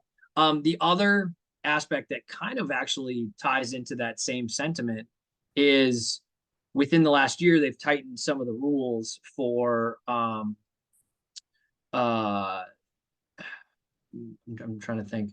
They've tightened some of the rules for the basically trusting the USDA label on the seed packet, in the fact that now I have to submit the certs of each one of the seed companies that I buy from as a part of my, so like really in all actuality, if I didn't trust my seed sources, and it's actually changed the way that I purchased some of my organically certified seed, because when I found out that this was the case, I hadn't checked whether those seeds were on the certificate or not of that seed company.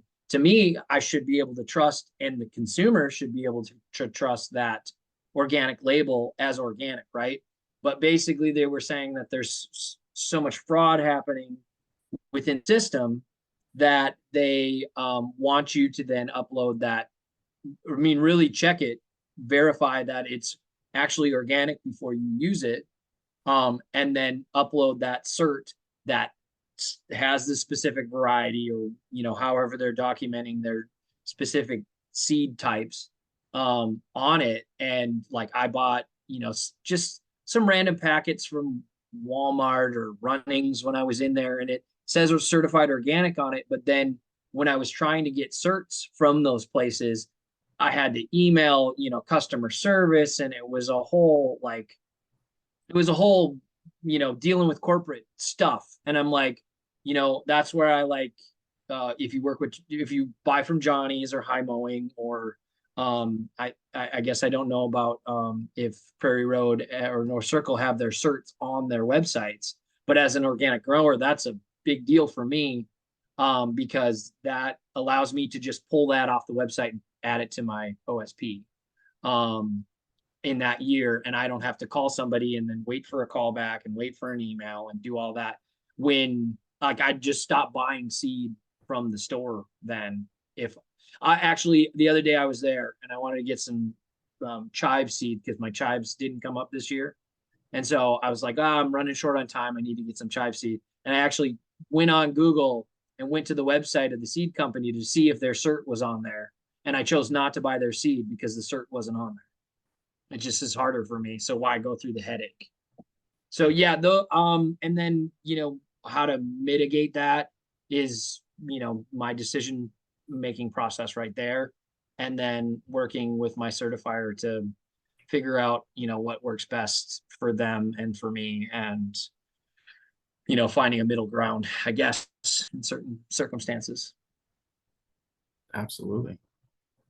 Zachary, would you like to share some of the challenges that you faced?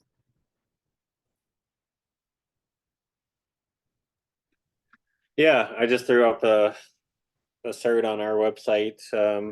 Yeah, same thing. Like I felt like since it was hard to get from some people, for us, we'd make it easy, right? And get the cert right up on the website. And also it's easy when you get an email, right? Like someone emails us as a seed company for, exactly what you're saying. Like it's way easier to send them a link than like, oh, I got to find my forms. No. So that's come in handy.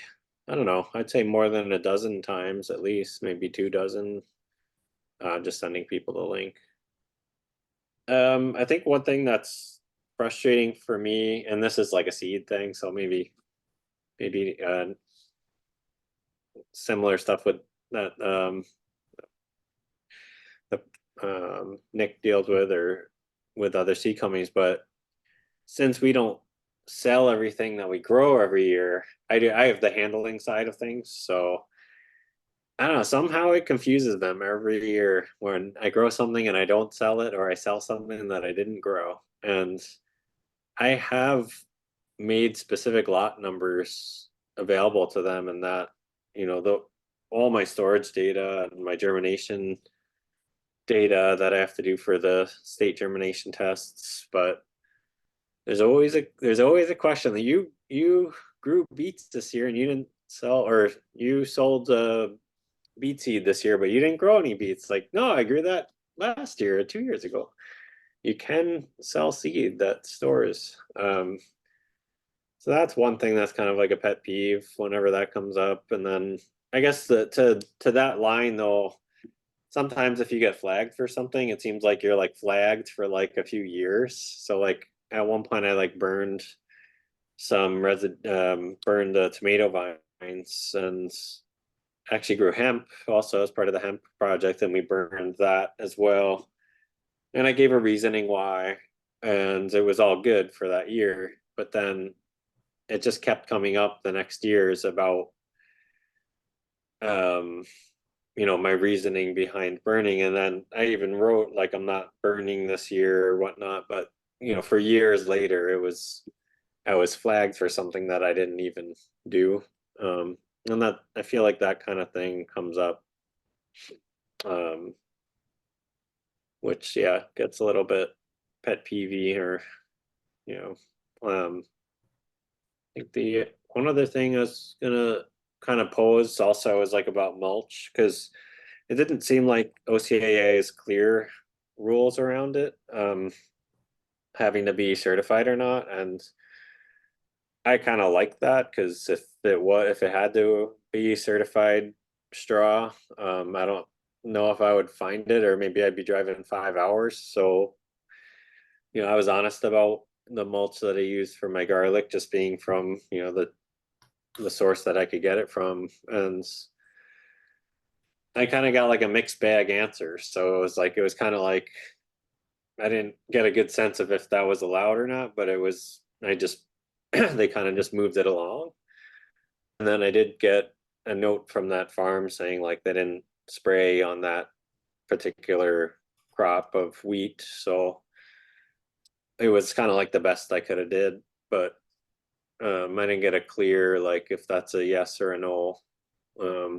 So I feel like it's okay as long as I get the note from the farmer that says if they sprayed on it or not. And then the other thing that Glenn was saying about getting the seeds from yeah, because we're doing a whole bunch of breeding projects, and one good thing about getting something from like USDA Grin, if you're doing a lot of research projects, is I could use that as long as it's that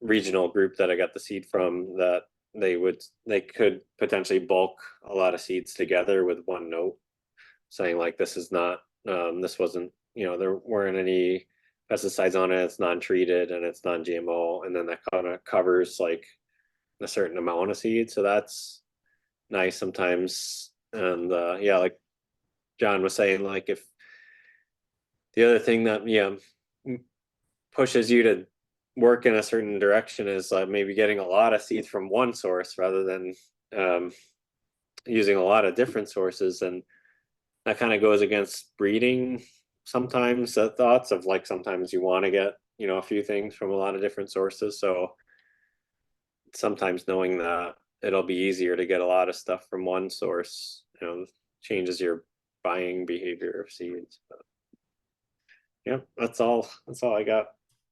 I was just going to mention the rules are important, but they are burdensome in the innovation space. And we found that with, like you were saying with the input, like sourcing, you almost have to, even Nick kind of said it like, oh, maybe you don't want to compost your stuff because you got to turn it so many times. This rule is onerous, and it's like, but if you're doing like a closed loop on farm style nutrient cycling, you want to do that. If you're applying it, you have to work within the regulations, but sometimes it seems like they're restrictive in a certain way, and then you just have to like work around that. So you got to be creative in that way. Yeah. So we are running a little bit short on time, and there was one last question that I wanted to get to, and I kind of wanted to hear your guys' opinion on it, because I work with a lot of beginning farmers. So my last question is, in your opinion, should a new farmer within the first 2 years of opening up their business pursue organic certification, and why do you think that way? And Nick, we'll start with you. I would say yes. Because if you're beginning, it's a little bit easier to sort of, I think, to sort of wrap your head around things rather than try to switch mindsets. I think if you're beginning and you want to be certified organic, it's probably best to go that route from the beginning.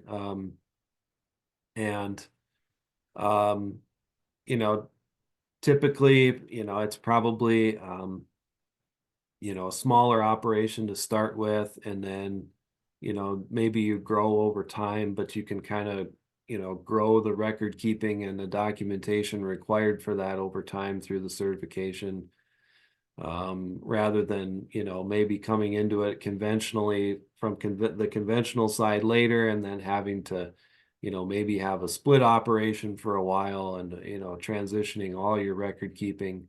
I think that's probably significantly more difficult, both mentally and as far as the record keeping goes. I think even for the soil, obviously we want farmers to be growing organically, and so the more farms that we can have doing that, I think from the beginning, the better. So. Do any of you three, Glenn, Jonathan, or Zachary, have anything to add about that, or do you have a different opinion? Feel free to share. I would say that I agree with Nick in that it's going to be easier to start off if you want to be certified organic. However, my caveat to it is it depends on your market. If you like he said about David, like David was doing it organically because he thought that was the right way to be farming, and he was selling it into the conventional market. And if you have that mindset, like obviously then yes, just become certified organic right away, set up your systems, and then grow it as it grows. For us, we did choose to not be certified organic for it would have been 4 years. And, you know, when we became certified organic, because we were already managing all those things organically, the same, like we didn't change from 2014 to 2015, 16, 17, 18, and then have to change again in 19. We had been doing those things. Now my documentation probably wasn't as great in the years where I didn't have to report it to anyone, right? But, you know, knowing that there wasn't prohibitive substances used, you know, knowing that everything that I would have used would have been OMRI listed, or, you know, I'm a firm believer in always check with your certifier. Like, you can be OMRI listed or not. I mean, there's a few other lists that you can use. You know, USDA has a list as well. None of them are necessarily comprehensive for your certifier. And so, you know, going to them before you purchase anything and, you know, saying, hey, is this an okay thing to use? Even if you don't end up buying it. I mean, I've had more issues with that, where like I decided I needed to get something on hand for a particular pest or whatever it would be, because my management wasn't, you know, taking care of that thing. And I actually like went to them and said, hey, I'm going to buy this thing. Like, is this approved or not? And they, of course, added it to my thing. And then I ended up not buying it, you know, and they were like, well, how come you didn't buy this and why didn't you use that? And it was like, well, I didn't need to, but I wanted to check if I do need to buy it. I know that it's available for me. If, you know, I don't have to call you then, it's already there, right? I don't have to make that extra phone call. I can just order it and use it as, you know, per the label and everything. So. Perfect. Glenn or Zachary, do you have anything to add on that one? Yeah, sorry, Glenn, I saw your, I'll just make mine quick. I think like, yeah, it depends, right? Like on your market, it depends on what you're trying to do. I know people that have gone, you know, they believe in it, they'll do it for a while, maybe 10, 15 years, and then they realize, oh, I got the CSA, I already have everybody around me, you know, for the last 20 years, they know my farm, they've been here. If your market's super local and you end up getting to know all your customers and they see you're generally, you know, doing everything organic anyways, it might not be a benefit after a certain amount of time too. So, but